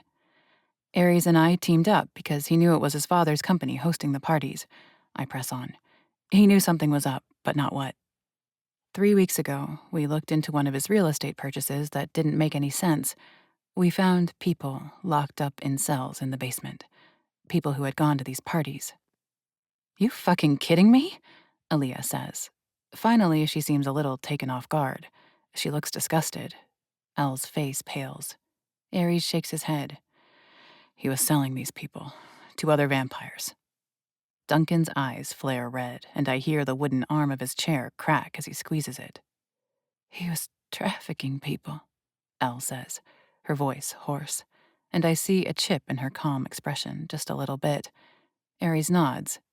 When we uncovered my father's operation, he knew Lana and I had been there. He took Lana. He sold her to a vampire in Connecticut. Elle's eyes flick to meet mine. Across the table, she reaches for my hand. There's something a little haunted in her eyes. Something that tells me of the horrors of her own past. Something that makes me think she knows what it's like to be a vampire's prisoner. I remember then what James told me about Elle's daughter and how she came to be. The former royal in charge of this area took Elle. He inseminated her against her will, forcing Elle to conceive his royal child. Elle knows exactly what it's like to be a vampire's prisoner. Holy shit, this woman is a marvel. Ares found me 8 days later. I force myself to continue. My throat feels tight. I'm not usually one who likes to be touched by strangers, but there's something incredibly comforting in Elle's touch. He took care of the man who bought me. Then he brought me home. How'd he find you? Aaliyah asks. Finally, she seems invested in the conversation, as if she now understands why we're here. There was a record, Ares says. He flips the book open to a random page. It's coded. It took me a while to figure it out, but I did. Since I brought Lana home, we've rescued 3 other women. But there are dozens more. In total, I've counted 82 transactions that have happened. Shit. I've never looked through the record. I never counted. I'd expected 20 or so. That number alone is horrific. Enough to make me feel very unguilty for the end Augustus met. But 82. Fuck. So you're saying there are still 78 people out there who are prisoners to vampires? Duncan asks. He looks a little green. Ares nods. And the sick bastard that did all this is your father? Aaliyah asks, an accusing sneer creeping into her tone. Was, Ares says coldly. He stares back at Aaliyah with unflinching nerve. He's not going to let her talk down to him. I killed him the day after I brought Lana home. That statement hangs heavy in the air for a few moments. Being a parent doesn't automatically make you a good person, Al says, her voice a little hoarse-sounding. When I look at her, there's a darkness in her eyes that wasn't there before. Again, who the hell is Elle Dawes, and what is her story? I wish I had her for 3 whole days so I could ask her all the details, so she could tell me everything about her from start to finish. No, Ares says, the coldness in his voice matching Elle's. It doesn't. Is there anyone else involved in this operation? Aaliyah says, moving past the heavy moment shared between Ares and Elle. Anyone who might continue it? Ares shakes his head. He had a couple of guys who worked for him, but neither of them are smart enough to continue this on their own. I've been watching them. One has already left Manhattan. The other doesn't seem to know what to do with himself for the moment. I'd like a name, Aaliyah says, calmly, coldly. Toby Masters. Ares condemns his father's employee without hesitation. She doesn't write it down. She simply nods. Ares looks from her to Duncan and then to Elle. I don't have the manpower to go location to location rescuing these people, he says. His fingers slide over the pages of the book, but none of these people deserve to be in the situation they're in. We have resources, Elle says. I love her already. She's direct, to the point. There's no bullshit with her. But she isn't hard, not like I am, not like Aaliyah is. Our situation with our house is unique. Our royal might not be ready to take her rightful place, but we still have the full backing of King Cyrus. I can round up the help we need. King. That word came out of her mouth like it was nothing, like she was simply talking about a mayor or the head pastor of the church down the road. She's also said things like royal and house, rightful place. We might both be human women wrapped up in the lives of vampires, but Elle and I live very, very different lives. Ares' eyes fall to the record. I see a moment of hesitance there. Can he give up this control? He doesn't know these people. He's only so recently learned that there is another organization out there, outside of the Barrens, that deals with the affairs of vampires. But something in me is sure he's taken pictures of all these pages, or made a copy of each one. Ares pushes the book across the table toward Elle. She accepts it, pulling it in front of her. Her eyes scan the pages, taking in the information, but she closes the book and holds it to her chest. And I know we've done the right thing. She will take this seriously. With her house, she will track down all those people and set them free. This is the cipher, Ares says, sliding a piece of paper across to her as well. On it is the explanation about the dates, the coordinates, that the first letter indicates male or female. He explains that he never figured out what the rest of the letters mean. Thank you, Ares, Elle says as she accepts it as well. I appreciate you calling. Not everyone would take action to make the sins of their parents right. Ares simply nods, but doesn't seem to know what to say to that. It was nice to meet you all, Duncan says as he stands, pushing his chair back as he does. He extends a hand across the table, and Ares takes it. We will keep in touch as we make progress through the record. Yes, please, Ares says. Aaliyah stands as well, and she eyes Ares up and down. I wonder what's going through her mind. Then again, maybe I don't want to know, considering the cold calculation there. It was really nice meeting you all, Elle says as she too stands. You did the right thing calling us. It's what the house is meant for. I hope we can get together again sometime. Maybe you can come to the House of Marshall's Christmas party this year. I'd like that, I say, surprising myself, but it sounds nice and wildly fascinating. Aaliyah and Duncan head out the door, but Elle lingers. She looks up at me with those blue eyes, and I see something there. Evaluation, sympathy, consideration. You should take my number, Lana, she finally says. Being a human in this world, it's complex and hard for anyone else to understand. I want you to call me. A smile works its way onto my lips as I take out my cell phone. I pull up the new contact card and extend it to Elle. I'd really like that. Thank you. Elle types in her information and hits save. She hands me back my phone. You actually kind of remind me of my sister-in-law. She led the House of Conrath when she was still human. Tough as nails and incredibly smart. But don't let this world make you hard, Lana. The danger that always comes with the royals, the born, even the bitten, it can get to a person. I can tell there's some serious history there. I can tell there's pain and darkness, and my fascination with her world, her story, grows deeper. I'll do my best, I promise her, truly wanting to keep it. She offers a warm smile. For a second, she looks like she's debating giving me a hug, but something tells me she's not much of a hugger either. Take care, Elle says as she turns and follows after Duncan and Aaliyah. Chapter 14. My brain is still spinning by the time we take the elevator up to the 8th floor. It's 1 in the morning, but I'm not the least bit tired. My sleep schedule is non-existent anymore. Not that I'd have it any other way. By this point, my body has just learned to sleep whenever my head hits the pillow. I feel nearly electric with the meeting we just had. Another human that is so woven into this world of fangs and blood. 2 other vampires who come from their own dark legacies, now leading a worldwide organization of vampires, some of them royalty. The keys jingle as Ares unlocks the door. He pushes it open for me, letting me enter first. That was kind of incredible, I admit, as I set my purse on the island and wander into the living room. I sort of feel like I don't know what to do with myself right now. I have all this built-up energy and wonder in my blood. I mean, the Barons are very impressive, but there was just something different about them. And Elle. As Aries' eyes meet mine, a smile pulls on his lips, and I flush a little. Okay, maybe it's a little embarrassing how much I want to be like her. Aries chuckles and crosses the space to take my hands. It's understandable. She does seem pretty badass. I think that's an understatement, I say, even as a smile forms on my own face. I wrap my arms behind his neck. Tonight was just... I shake my head. It felt damn incredible. I'm having a hard time finding words for it. I know for me, it's a relief, Ares admits. I see it in his eyes that he's not necessarily happy to confess the words. What, that we gave them the record? I clarify, my brows furrowing. Ares nods. That we passed off the responsibility of finding all those people. This heavy part of me still feels like I have to make up for what Augustus did. I shake my head and lean my forehead against his. You have made up for what he did. Ares, you didn't have to do anything, but you did. You saved me, you saved Kelsey, you saved Ophelia.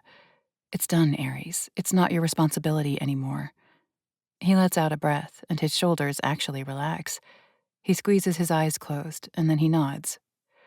I know. It just might take me a second to settle into the relief. I lean back just slightly, looking into his eyes. Now that we've got that out of the way, I think we might have just a little brain room to figure a few other things out. He holds my gaze, and supportively, he nods. I take his hand in mine and lead us to the couch. Ares sinks into the cushions, and I sit sideways, propping my feet up in his lap. How about we talk about the immediate future, I say, trying to sort through it all in my head. What needs to happen in the next week? Ares grabs my foot and rubs his thumbs into the arch of it. I nearly moan with how good it feels. I need to speak to the Barons. I have to deal with the repercussions of Augustus's death. He starts. I have to let his executing attorney know. I'm sure his will is a mess. You think there will be one? I ask out of curiosity. The man clearly expected to live forever. He just might have been that arrogant, Ares says, cocking his head just a little before he shakes it. But he was a damn successful businessman for a reason. I'd be surprised if he didn't have his affairs in order, just in case. How the hell does a greedy, evil vampire will out his fortune? The man has 9 children, most of them by different mothers, but he wasn't a part of any of their lives besides Ares. So I have a feeling that's going to occupy a lot of my time in the next few weeks, maybe even months, Ares says, somewhat begrudgingly. Depending on what the will says, I might need to expand my team. James is competent in managing the properties, but there's suddenly the potential that there will be a whole lot more. Unless Augustus was vindictive enough to remove Ares from his will when he released his humans from that warehouse. Not that Ares cares about the money or the real estate. He's damn fine on his own. Ares' eyes rise to mine, and I take that as my cue that he's covered his end. I'll keep an eye on Ophelia for a few more days, but if she doesn't take any action against you in the next few days, I don't think she's going to. Still no response from her? He asks with a concerned tone. I shake my head. At this point, I don't think she's going to. I think I just need to give her space, let her get her life back together. I'll try again in a few weeks, maybe. I hate this feeling, like everything has changed, that she and I will never be the same again. There was over 1.5 years of her being my person, and it's suddenly over, all because I fell in love with the man who helped me rescue her. Ares squeezes my foot, a gesture of support. I bite my lower lip, worrying it. unsure how to vocalize what else is on my mind. It doesn't feel like me, but I feel this new version of me rising up. I'm not afraid of her, but she is different from what I saw for myself. I'm dying to know what has you abusing those beautiful lips, Vengeance, Ares says. I blush as I look up at him, and it's a marvel to me that he can read me so well. It's only been a month and a half, even though it feels like we've been together years after everything we've been through together. I don't really know how to put this part, I say, choosing honesty.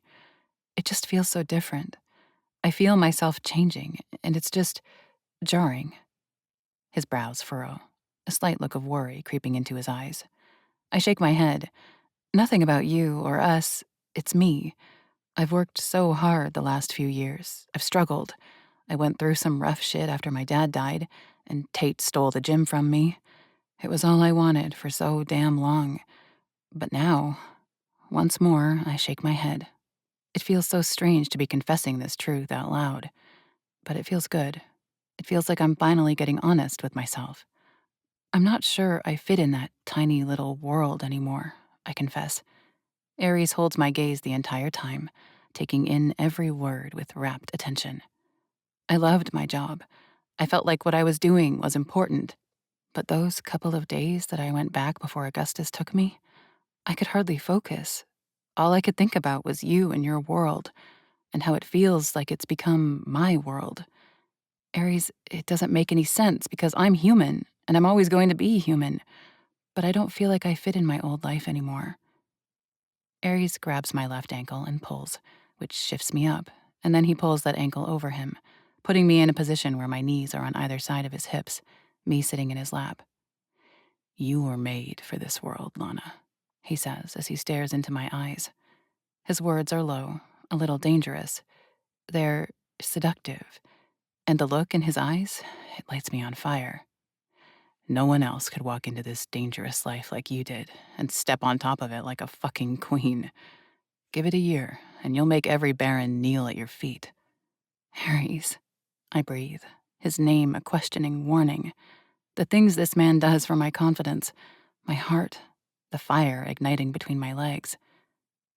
Tell me what it is you want, Lana, Ares says softly, dangerously. I want to stay in this world with you, all the time. I finally voice my thoughts. I wanted the gym for so long, and I feel really damn guilty because you had to go and be all valiant and buy it back for me, but I can't go back to that small life, Ares. He smiles, his breath warm. His left hand clutches at my hip. His right rises to my face. He brushes his thumb over my lips. Don't go back to that gym, Vengeance. Help me tame New York. It's an offer I understand perfectly. I won't work anymore. I won't go back to the gym I thought I wanted more than anything. But this is different. It's bigger. It means Ares will provide everything I need, but I will walk at his side. I need some further clarification, Ares, I say, my stomach quivering with more honesty and vulnerability than I've used in my entire life. Us, what we are, what's to come. I need this to be cut and clear. Will you marry me, Lana? Ares asks, the words coming out without a second's hesitation. I don't give a fuck that it's been 7 weeks since we met. I'm done for. You're it for me. I want you forever, Vengeance. Something is rising within me. It's something that feels like fate. It feels like something seated by a goddess. It feels like the beginning of eternity. I nod and meet his eyes. Yes, Ares. A grin spreads on his face. Will you move in with me forever, Lana? Once again, I nod. Yes, Venom. Will you tame New York with me, Vengeance? We reach a crescendo. My heart rate suddenly calms as he voices everything I want. Yes.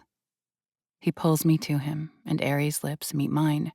And all this uncertainty, all the anxiety, all the questions that have set my teeth on edge for the past few weeks are gone. I'm left with rock-solid certainty. I know what my future holds. Maybe 1,000 wild scenarios, maybe 1,000,000 different trials, but it holds Ares, mine, my partner, my equal, my everything.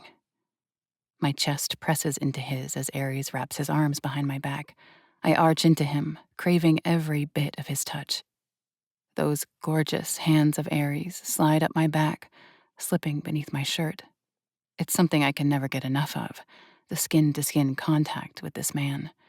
Anxiously, my hands come to the hem of my shirt, and I yank it up over my head, letting it drop to the floor. He gives me exactly what I want. Ares' hand slides up and over my left breast. Those fingers hook into the lacy material of my bra, pulling it down, exposing me. With a growl, he sits forward and takes a nipple between his lips. He sucks me hard. Then he grabs the lace with his teeth, dragging it farther down.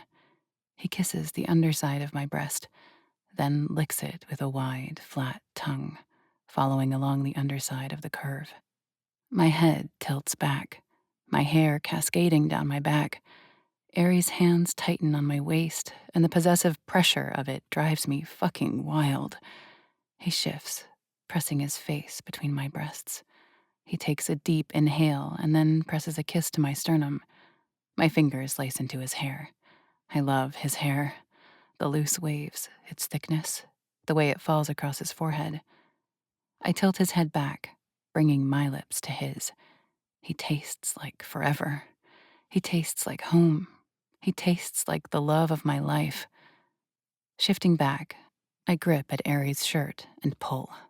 With his eager assistance, we get it off in 2 seconds flat. He throws it aside, and I grin at him wickedly. "You're so damn beautiful," I murmur, as I let my fingers trace over the ink covering his body. With my pointer finger, I trace a line from his belly button, up between the valley of his stomach muscles, right up the center of his sternum. But the other hand feels left out, so I smooth both of my hands over his chest, appreciating the very perfected form of him. "Tomorrow, I want you to take me to get my first tattoo." "Really?" he asks, and his eyes fucking light up. I've never seen him look so light, so youthful. I grin, nodding. "I'm not sure what yet, but I want one." "I fucking love you, Vengeance," he says, worshipfully. He hooks his hands under my arms and shifts forward. He lays me on my back on the coffee table in front of the couch. His fingers slide down to the button of my pants. Once undone, he hooks his fingers into the waistband and pulls down. And where, once upon a time, I would have felt nervous or self-conscious about him seeing every inch of me exposed, I'm just giddy with excitement. Aries runs his palm down the inside of my thighs, his eyes darkening as they fix on my center. He whispers a curse and a prayer. But I need to touch him more than I need to be revered in this moment. I rock forward until I'm sitting, ignoring Aries' noise of displeasure. I unbutton his pants and hold his gaze as I tug them down. The length of him springs free. I climb to my knees, kneeling on the coffee table. Between us, I fist him, stroking his length. Aries lets out a groan, his head tipping back. I nearly whimper. The sight of him is so beautiful. I lean forward, pressing a kiss to his sternum. He smells so damn good. He's always smelled so damn good. It's like everything about this man was designed to draw me in, to tempt me in every way possible. I've never had a type. I've barely been truly attracted to anyone in my life. Guess that was just because I hadn't laid eyes on Aries' hunt yet. I smooth both of my hands up his body as I rise up on my knees. Aries looks down at me, the heat in his eyes telling me he likes the sight he sees. He slips his hands around my waist, then over my ass. He gives both cheeks a hard squeeze. Hard enough there's a danger I'll be bruised come morning. But I want more. In a movement that's almost too fast for me to process, Aries repositions me, spinning me around until I'm facing away from him, on my hands and knees. With one hand, he grips my hip.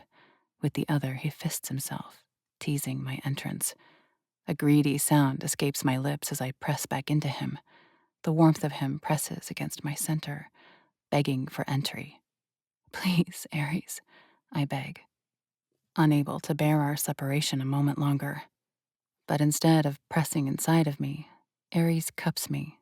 That big, beautiful hand of his caresses me, stroking softly over my folds, my entrance, my clit. A moan leaves my lips, skin to skin, the best damn feeling in the world. "You're wet, Vengeance," Ares whispers, this tone low, dangerous, seductive. "Please, Ares," I beg again. His touch shifts, and as he slides his hand down my center, he slips one finger inside me. The feeling is exquisite, but I want more, so much more. I press my hips back into him, and he rewards me with another finger. I hum at the pressure. He curls his fingers, pressing on that one particular spot. My brain spins a little. I breathe harder. Ares strokes me 3 more times before I feel the pressure shift. I mourn the loss of his fingers for just a moment, and then I'm rewarded when he finally slips his cock inside me. More, another inch of him. More, yet another inch. Somehow there is just more and more of him. I have to focus on my breathing as I accommodate every inch of Ares. Surely there's no more room for him to go. But there is, and finally he's inside me, all the way to the hilt. "Oh, Nirvana, Vengeance," Ares moans, and it's the sexiest sound I've ever heard when I hear the quivering desperation of his voice, as if he's using everything inside him to hold back, to not lose it instantly. "Give me more venom," I say, and I am not polite. Ares slides back before he slams forward again. Yes, oh fuck yes. I didn't realize I said the words out loud, but I must have, because Ares takes the encouragement and slides out before slamming back inside me again. Shit, the impact of it. Every part of my body explodes with satisfaction every time he slams into me. I'm pretty sure more sounds are pouring from me. I'm not quiet. The neighbors can probably hear me. Hell, half of Central Park can probably hear me. But I can't even think right now. I'm purely feeling. Ares grips my hip with one hand, but the other roams. It cups my breast. It slides around my throat, though he doesn't use pressure. It trails down my stomach and finds its home between my legs. A worshipping curse slips from my lips as Ares rubs the pad of his finger up and down over my clit. He has no trouble finding just the right spot. There is no fiddling around, no searching. He knows exactly where I need him most. I widen my stance on my knees, opening a little more, giving him easier access to the center of me. He growls an approving sound, increasing the pressure on my clit. I feel my wetness growing by the moment. Another gasp rips from my lips as he hammers into me again. Fuck, Ares. You feel so good. Oh, the inhuman sounds this man makes. They will undo me. Just 2 moments later, after a particularly hard thrust, I hear the cracking of wood, and for a moment I lurch forward and toward the ground, but Ares catches me just before I can face plant to the floor as the coffee table gives out. Strong arms wrap around my middle, and he spins us. As the coffee table collapses, Ares moves to the side, splaying me on my back on the floor. We've been separated for maybe 2 seconds before he spears inside me again. I'm barely taken out of the moment. It all happens so quickly. My eyes roll back in my head as Ares shifts his angle, his body rubbing over me. He buries his face in my neck, kissing, lapping, pulling at my flesh. And for a tiny fraction, just a moment, I want to feel his fangs sink into my skin. I want to feel claimed, possessed, but I know the nothingness that takes over with the bite. And I'm so damn close. My hands wrap around Ares, my nails scraping his back. The huff of air from him is approval. I scrape him harder, digging in, pulling him harder against me. And as he shifts, just a little, he gives more pressure to the core of me. I fall over the cliff. It rockets from my core, through my heart, over my arms, down to my toes. Every corner of my body is filled with explosives that detonate all at once as Ares chases me to orgasm. A scream rips from my lips, Ares' name coming out as a gasp. His mouth covers mine, cutting his name off with a kiss. He doesn't slow, he doesn't decrease enthusiasm. He chases me, higher, harder, swallowing my screams, my prayers, my curses. And then his entire body coils tightly around me like an anaconda. A roar pulls from his lips as he shudders into me, giving me an ending reward of impact pleasure. Ares relaxes on top of me, his arms coiled around me. I struggle to catch my breath, but it has nothing to do with his weight or position on me. You have no idea how much I love your screams, Vengeance, Ares says, his words a rumble against my chest, his breath tickling the side of my neck. But do you really want the neighbors calling the cops? They'll think I was trying to murder you. A laugh escapes from my chest, and I cover my mouth as I flush a deep red. Was I really that loud? It was fucking beautiful, he says in answer, a chuckle on his lips. Shit, I laugh. I didn't even realize. I think that means I did my job adequately. I shake my head. Adequately, I mock him. You destroyed my whole world, Venom, then rebuilt it with you at the center. He surges forward, pressing a kiss to my neck. You were perfect, fiancé. My eyes rip to meet his, and it feels like the whole world shifts for real. Holy shit, I breathe, a grin taking over my face. You're my fiancé. Ares grins, and it's the most beautiful thing I've ever seen in my entire life. I meant that question. Every word. What do you say?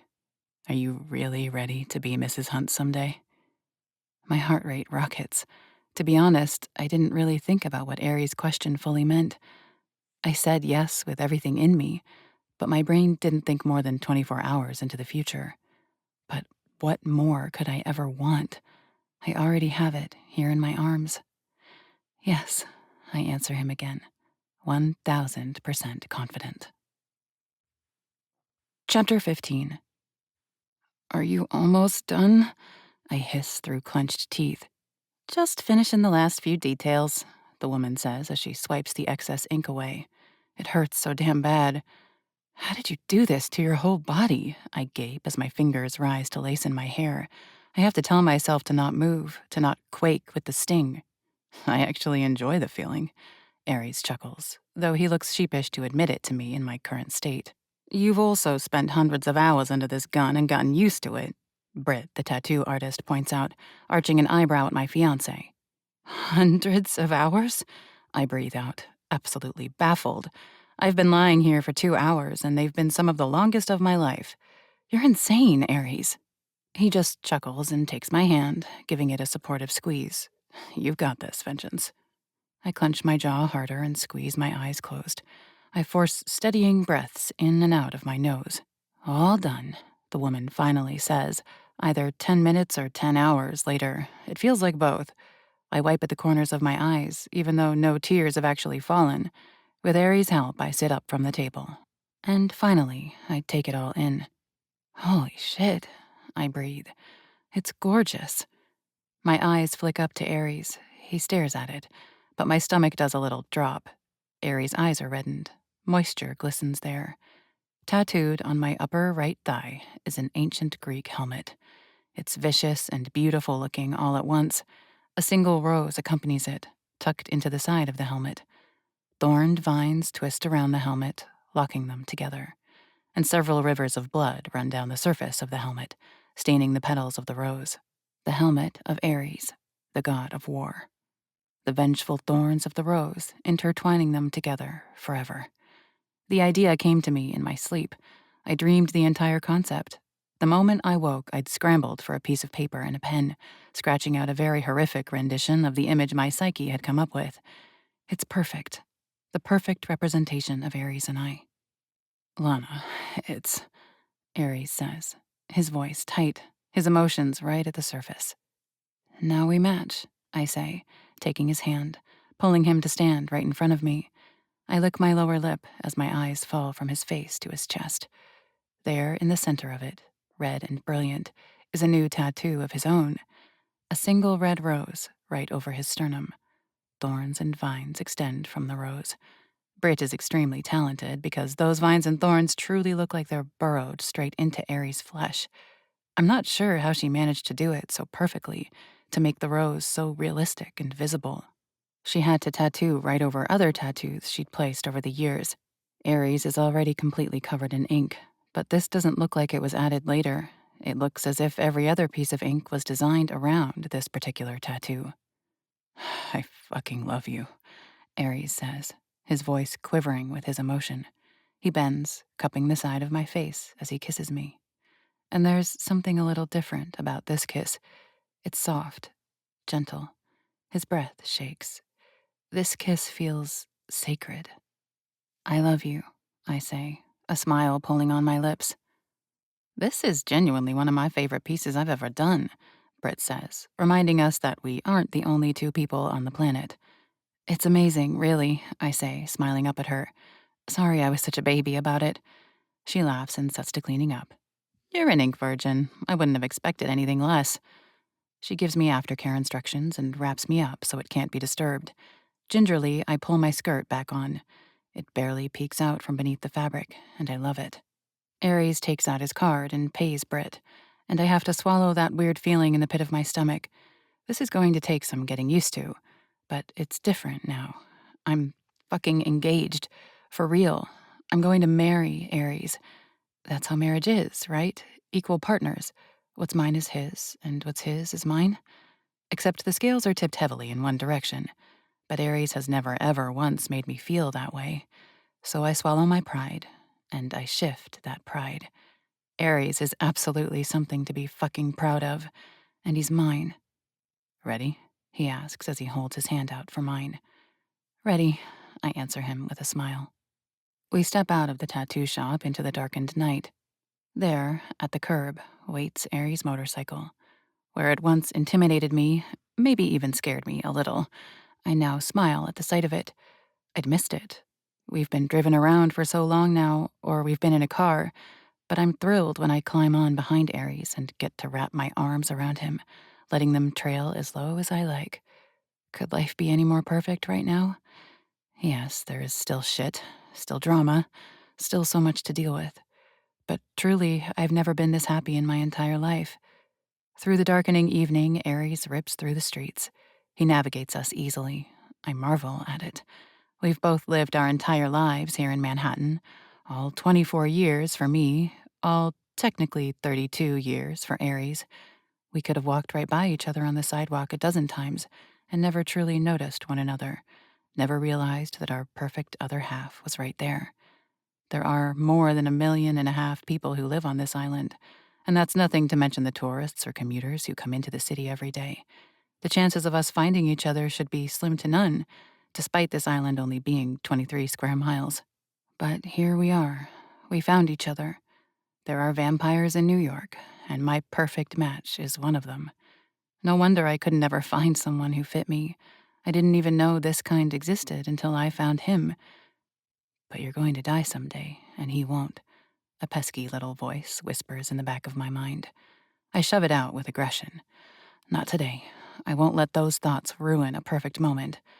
But the perfect moments can't last forever. We still have life to deal with. Aries pulls into an underground parking garage. Hand in hand, we head for the elevator, and then we shoot up to the 51st floor. I would question how this was going to go, but considering the time of night, I think my questions are already answered. What kind of lawyer keeps nighttime hours? A vampire one. It's quiet when the elevator opens. It's to a lobby with a T-shaped hallway. On the wall is a directory. I don't get a chance to read through all of it, though. Aries directs us down the hallway to the right. At the very end of the hall, Aries pushes open a door. It feels wrong that there is a receptionist at a desk just inside. It's 10 o'clock at night. I'm here to see Regina Wick, Aries says coolly. Aries Hunt. Follow me, the young man says as he rises to his feet. We follow him down a hall before he pushes a door open for us. We step into a gorgeous office that screams class and wealth. A woman looks up from her desk, and I've met a few vampires now, but none of them look as vampire as this woman. Her cheekbones are severe. Her hair is jet black, as are her eyelashes. Her lips are painted brilliant red. She wears a form-fitting black dress that looks like it costs a fortune. From her ears dangle silver earrings that look like wooden stakes. You must be Aries, the woman says as she stands. She walks around the desk, extending a hand. Aries takes it, shaking it confidently. Yes, he answers. And my fiancée, Lana. My stomach does a little backflip. It isn't the first time Aries has introduced me as his fiancée, but it is the first time the title has been real. Please sit, she instructs. Her words are quick and businesslike. She walks back around the desk and sinks into her chair once more. It doesn't look the least bit comfortable. Aries takes one of the chairs that looks just as uncomfortable, and I take the other. They are, indeed, uncomfortable. I received the death certificate you sent me, Regina Wick says. It's been filed. As the executor of your father's will, and considering you are the subject of most of the will, we can work through the majority of this without the others involved. That answers a lot of questions right off the bat. Regina sits opposite us, opening a thick folder. The weight of what's inside feels suffocating, even though I know none of it directly involves me. But Aries' pain, Aries' discomfort are mine too, and I can feel it, coiled tightly beneath his calm exterior. Regina adjusts the papers on her desk, her movements precise, before looking at Aries. The estate of Augustus Lonan is extensive, as I'm sure you're aware. The total valuation of his assets exceeds $20 billion, though much of that is tied up in real estate, businesses, and long-term investments. Holy shit. I knew Augustus was wealthy. It was always obvious, always spoken about. But this scale is more than I can really comprehend. Aries sits silently, his expression unreadable. But I can feel the tension in him. However, he doesn't look surprised by the insane number that was just reported. Regina continues, unfazed. In New York City alone, Mr. Lonan owned 23 properties, including 6 high-rise office buildings in Midtown, several luxury apartment complexes, and a handful of mixed-use developments in Lower Manhattan. Additionally, there's the private estate in the Hamptons, the penthouse in Dubai, a villa in Tuscany, and several dozen more properties scattered throughout the country. Regina flips through the papers, her tone unchanging. Her gaze is laser-focused, absolutely tuned into the task at hand. She glances at the next page. There are additional accounts held in private banks in Switzerland and the Cayman Islands, as well as a portfolio of rare art and jewelry valued at just over $400 million. Half of all these assets, per his will, are now yours, Mr. Hunt. Again, holy shit. Half, Aries blurts, his tone sharp, cutting through the air. Regina nods. Correct. The remaining half has been divided equally among your 8 half-siblings. However, as all of them are minors, the assets intended for them will be placed in a trust. You've been named as the manager of that trust. Aries' grip on the arm of his chair tightens, the leather straining beneath his fingers. She pulls another document from the folder and slides it across the desk. The trust will cover all living expenses for your half-siblings, including their education, healthcare, and general upkeep. Their mothers will continue to have full custody and day-to-day authority over their lives. Your role is purely financial. You'll oversee disbursements, investments, and ensure the trust is properly maintained until each child reaches the age of 18. Aries leans back slightly, letting out a hard breath through his nostrils. Fuck. Regina's gaze is steady, her expression unreadable. You're the eldest, Aries. Surely it can't be a surprise that your father trusted you to ensure the stability of the trust and to maintain the family's financial legacy. It's quite obvious you didn't know Augustus, Aries says darkly. We were estranged for 3 years, and things between us were strained, to put it extremely lightly, just before he died. I can feel his disgust like a physical force, but Regina doesn't flinch. She simply makes an acknowledging noise and presses on.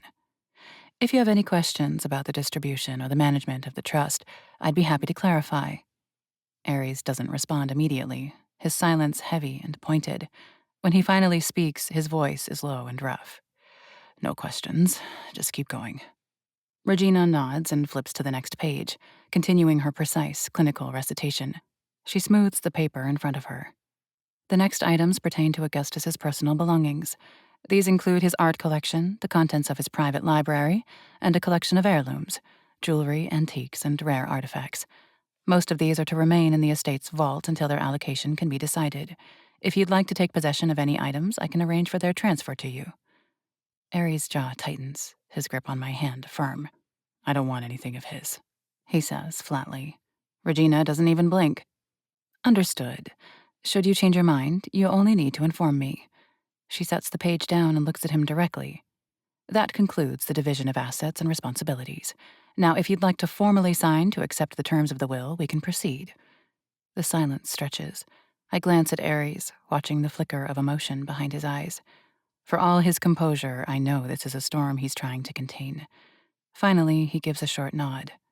Let's finish this, he says, his voice cold. Regina reaches for a pen, handing it to Ares, along with a neatly prepared document. Sign here and here. She points to 2 marked lines. He takes the pen without a word and leans forward, his movements deliberate.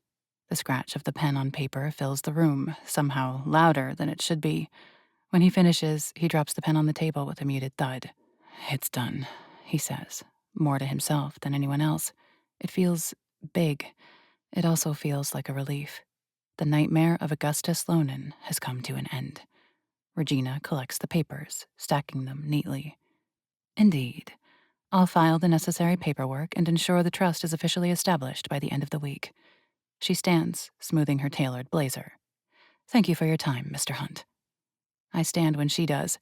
Ares stays seated, staring at the papers like they're something vile. Regina hesitates for just a moment, her professional mask slipping slightly.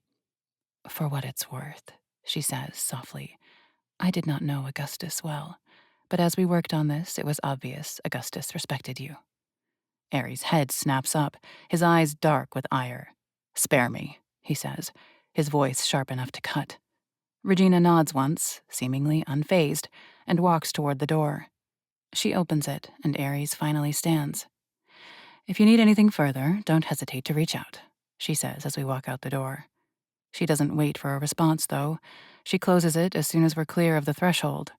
I walk beside Ares back into the lobby, and then into the elevator, unsure what to say. His hand is still clenched around my own, the muscles in his forearm taut. Ares? I say softly as we descend back to street level. He exhales sharply, like he's trying to expel something heavy from his chest. It's over. Finally over. I lean into him, studying his conflicted face. Is it? His dark eyes meet mine, and I see the storm still raging beneath the surface. I don't know, he admits. Part of me feels relieved. The other part wants to burn everything he left behind. Every cent, every building, every scrap of his so-called legacy. You don't have to keep anything, I say gently. You can do whatever you want with it. He shakes his head. It's not that simple. The trust for the others, I can't just walk away from that. The elevator dings and then opens. We step out and walk out the door, back out onto the ever-busy streets. Ares looks around, and I wonder if he's thinking about how much of this city he just inherited. He runs a hand through his hair. I didn't think he'd leave me half. I figured it'd be split evenly, or he'd cut me out altogether. This feels like one last way to keep me tangled in his web. Then untangle yourself, I say, my voice steady. Take what's yours, make it something good, something that isn't his anymore. He looks at me, his expression unreadable, and then nods slowly. Maybe you're right. I squeeze his hand, a quiet show of solidarity. I'm always right. You'll figure that out. A laugh escapes his lips, and something lightens in his eyes. For a moment, the weight between us eases. You're too fucking perfect, Vengeance. He leans forward, pressing his forehead to mine, his presence grounding me as much as I hope I do for him. Thank you, he murmurs, his voice low and warm. Always, I whisper back. Chapter 16. The towering Hunt Pharmaceuticals building looms before me, all sleek glass and steel reflecting the Manhattan skyline. I've passed by it countless times, but today I'm walking through its front doors for the first time. The lobby is pristine, with marble floors so polished I can see the reflection of my undercarriage. Welcome to Hunt Pharmaceuticals. The receptionist greets me with a practiced smile. Her bright red lipstick doesn't falter as she glances from me to her computer screen and back to me. Do you have an appointment? I'm here to see Florence Hunt, I say, shifting my bag on my shoulder. She's expecting me. The woman chuckles. I don't think so. Ms. Hunt doesn't take appointments. I arch my eyebrow at this woman, and a bad taste forms in the back of my throat. Fucking rude. I walk forward, keeping my eyes fixed on this woman. I place my hands on the surface of her massive desk. Her eyes fall down to the massive engagement ring on my left hand. I'm Lana Kincaid, I explain. My fiancé is Aries Hunt. Florence is about to be my sister-in-law, and she is most definitely expecting me. The woman's eyes widen and she goes white. Her fingers fly across the keyboard and her mouth flaps open twice before she finds the words. I'm so sorry, Miss Kincaid, she says in an embarrassed rush. I didn't know. Florence doesn't ever take visitors, but she is expecting you. Just a moment. She picks up the phone and murmurs something into the receiver. A moment later, a young man in a sharp gray suit approaches. Ms. Kincaid? He asks. His smile is polite, but I can tell he's curious about who is taking the attention of such an important woman. I'm Dash, Ms. Hunt's assistant. Right this way, please. I give a smile to the humbled receptionist as I follow Dash. The elevator ride is silent, except for the faint hum of the machinery. I glance at my reflection in the mirrored walls, smoothing down the hem of my top. Aries has been holed up with James for 3 days now, attempting to sort through the madness that's just landed in Aries' lap. James is taking it all in stride. With the two of them wrapped up in business at all hours of the day and night, I told him I was taking Florence up on her offer to see her labs. I'd called Florence, and she told me to be here this morning, so here I am.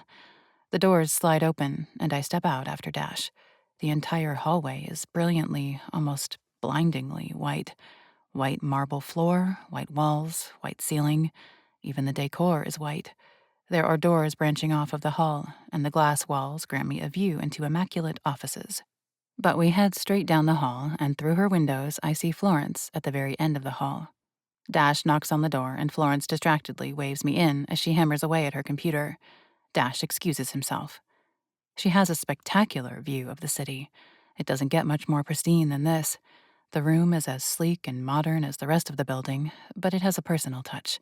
A framed photo of her and Aries as kids hangs on the wall, right beside a wedding photo of her and Clementine. On her desk is a collection of scientific journals and a small, elegant bonsai tree. It's just as organized and classy as I'd expect from the woman. Sorry about that, Florence offers as she finishes her keyboard symphony and stands. I'm so glad you were able to come. The genuine smile on her face says she's telling the truth. Her blonde hair is wild and elegant in a way only she can pull off, and her tailored pantsuit screams efficiency and power.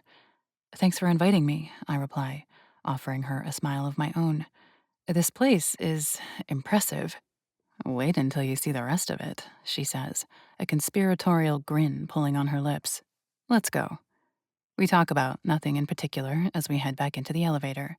It's always easy with Florence. I can't say I'm naturally comfortable around many people, but I always am with Aries' sister. We get off 2 floors down, and I take an impressed look around as we step out. The hallway is lined with labs, and there are dozens of employees around, busy bees working to create cures and treatments.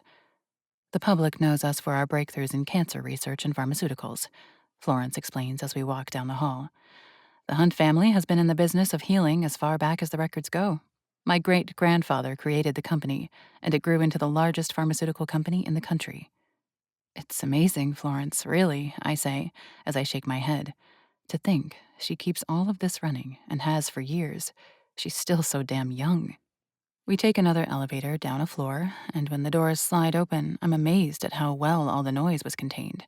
There is an incredible amount of manufacturing going on, but I couldn't hear a single bit of it on the floor above. If we didn't have all this vertical space and have it for nearly a century, we'd never be able to afford producing our products on site, Florence explains, raising her voice so I can hear her over the whirring and clinking sounds. But it keeps hundreds of jobs here in the city. We work our way through this floor quickly, and it grows quieter as we enter the elevator. Instantly, the noise dies down as we descend 4 more floors. The doors slide open, and we set out through another floor filled with computers and screens. How is my brother handling things? Florence asks as we pass through the hall. She walks with her hands slid into her pockets, the picture of cool and collected, as always. Okay, for the most part, I answer her honestly. His assistant is helping him sort through everything. James seems invested and he's good at the job, but I think Aries is a little bitter.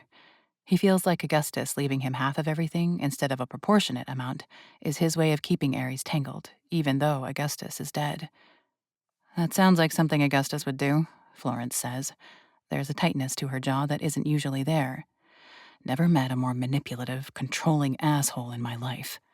Her eyes flick to mine. But I'm really glad he has you, Lana. Congratulations, by the way. I couldn't ask for a more kick-ass sister-in-law. She smiles, and it warms something in my chest, even if I feel a little self-conscious for some reason. Thanks. I'll admit, it kind of doesn't feel all the way real for some reason. That's because it's been all of 2 seconds since you met. Florence chuckles as we reach the end of the hall. She presses a button for the elevator. Not that it matters. You two are fucking designed for each other. Damn, I love this woman. We step inside the elevator when the doors slide open, but instead of pressing a button for a different floor, Florence scans a security badge. No lights indicate what floor we're going to, but there is a ding sound and the elevator drops. It's obvious we're in the basement levels of the building when the doors open. There are no windows. The lighting is dim. Even the air is cooler down here, almost sterile. This is where the interesting work happens, Florence says, her voice echoing slightly in the corridor as we step out of the elevator. We step into a large lab filled with high-tech equipment. Machines hum softly, and the walls are lined with monitors displaying complex data. The room is vast. Walls of glass and rows of sleek counters brimming with cutting-edge equipment, centrifuges, microscopes, containment chambers, and machinery I can't begin to name. The far wall is lined with glass enclosures, each housing small, darting shapes. There are only 2 people on this floor that I can see. Florence nods toward a man tinkering with a microscope. That's Dr. Patel. He's one of my top geneticists. And over there, she gestures to a woman adjusting a digital interface, is Dr. Marino. She specializes in biomolecular engineering. I nod politely at them, but my attention is fixed on the center of the room. A cylindrical glass enclosure stands like a trophy case, lit from within by a soft green glow. Inside, I see a rat? No, 3 rats, each in separate compartments, their movements unnervingly precise and deliberate. What are they? I ask, stepping closer. Florence moves beside me, her tone turning clinical. These are the latest generation of successful experiments. We call them Gen V1 prototypes. Gen for genetics, V for vampire. My breath catches. Wait, you mean these are vampire rats? Florence chuckles. Essentially, yes. You're creating vampires? Like Ares? She shakes her head. Not exactly. I can't recreate what he is. A born vampire is a product of magic as much as biology. Which doesn't make any fucking sense. Her tone actually hardens with annoyance. What I'm doing here is entirely scientific. My goal is to improve upon it. I raise an eyebrow. Improve? Think about it, she says, turning to face me fully. Ares can't walk in sunlight without customized sunglasses, and even then, he ends the day with a massive migraine. His need for blood is strong enough he can drain an entire person, killing them. His abilities, while extraordinary, are the result of a madman trying to create the ultimate predator, which came with its own set of curses and risks. And making more of them. Think of how complicated it is. A born father, and the odds of actually creating a pregnancy. I know Augustus has done it 9 times, but he's a rarity. And then you have to wait for that kid to reach adulthood before they can resurrect. It takes forever. So what I'm working on is a version of vampirism that eliminates most of those drawbacks. You mean like a perfect vampire, I say, half in awe and half in unease.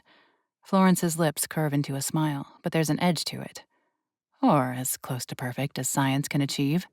We've been working on recreating vampirism at the cellular level. What you're looking at is the culmination of years of work. These rats exhibit regenerative capabilities beyond anything natural. Watch this. She picks up a remote and presses a button. A small door opens between the cages. Instantly, one rat goes after the other, its teeth latching onto the other's neck. Blood spills onto the bedding at their feet. Shit, Florence, why? But the injured rat fights the other rat off, as if nothing had happened. The fight is feral, savage, but I watch closely.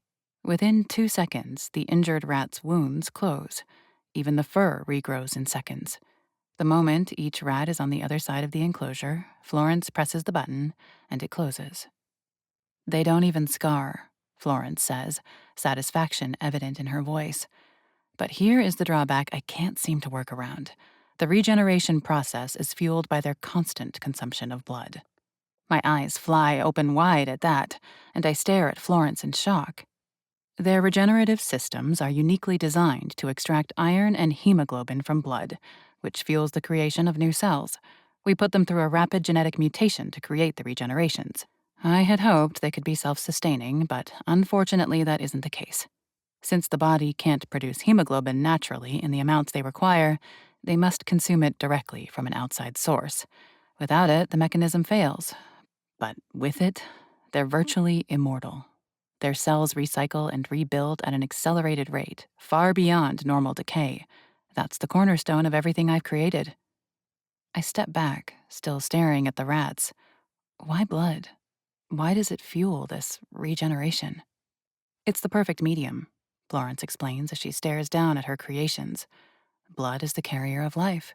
Oxygen, nutrients, proteins. For these creatures, it's not just sustenance. Their bodies are engineered to metabolize it in such a way that it becomes the catalyst for their regeneration. Every drop is absorbed into a system designed for efficiency. It's biological optimization at its finest. My mind reels as I take this in. This is so different from the born vampires, I murmur. They need blood because of the curse, but you've made it something totally different. This is purely biological. No wonder you weren't worried about getting cursed like Cyrus. Exactly, Florence says, nodding.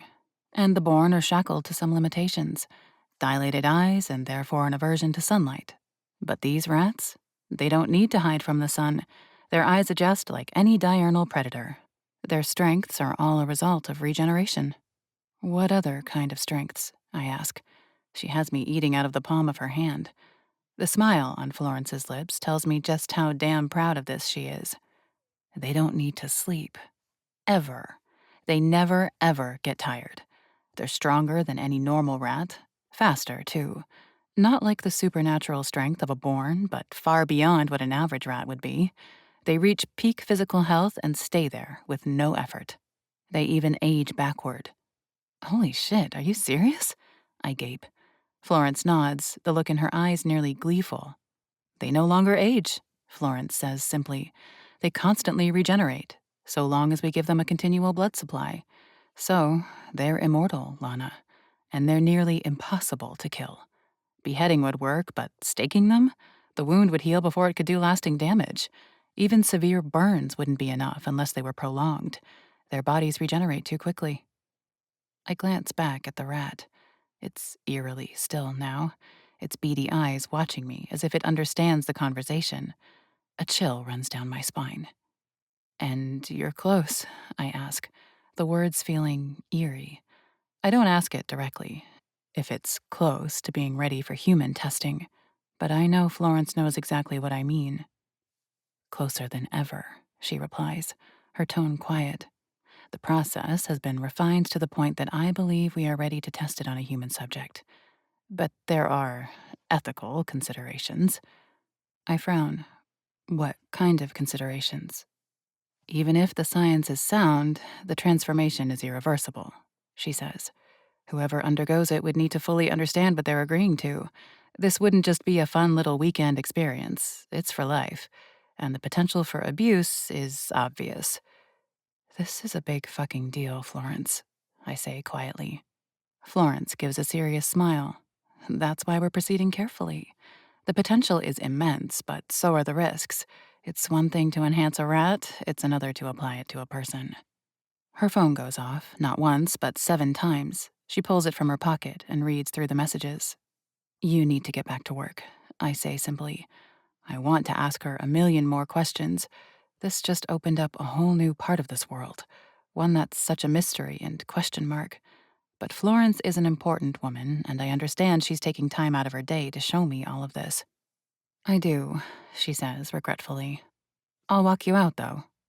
We head back into the elevator, and as we begin to ascend, my brain is spinning with everything I've just learned. I'm not sure I fully grasp everything she just told me. Thank you for showing me all this, I say, genuinely awed. I had no idea how much you were doing here. I thought it was time, she replies. Aries, well, he's always been wary of this project. I think he knows my intentions are good. He worries because he loves you, I point out, and because he's seen what happens when power falls into the wrong hands. Florence's expression hardens. And that's why I'll never let it fall into the wrong hands. This work, it's personal, Lana. For me, it's about understanding. My brother is a vampire, my wife is a vampire. I can't help my curiosity, my need to understand it on a biological level. This project is my magnum opus, and I'd die before I let it fall into the wrong hands. The elevator slides open, back at the lobby level. She's just made such a strong declaration. But now there are listening ears. The receptionist looks at the two of us with wide, worried eyes. I believe you, I say simply. You're amazing, Florence, and maybe a little bit terrifying. She laughs at that, taking it as the compliment I mean it as. Look, Lana, I know it's too soon. Aries told me there hasn't been any discussion about dates or anything yet, but when you're ready, I'd love to be involved in the wedding planning, she says, the look in her eyes softening. When the time comes. It's kind of amazing how she can read it so easily, that this is too soon, that we need some time, but the support and love is there in her expression. Thank you, Florence, I offer, truly appreciative. You'll be the first person I call. Take care, Lana, she offers with a smile. Have us over for dinner soon, yeah? We will, I promise, meaning every word. Love you, she offers before she turns back to the elevator. She has no idea what those 2 words mean to someone who has lost everyone in her life. They're everything. Love you too. As I leave Hunt Pharmaceuticals, my mind buzzes with everything I've seen and heard. Florence's work is groundbreaking, awe-inspiring, and terrifying all at once. I can't shake the feeling that this project, this science, is going to change all our lives in ways none of us can predict.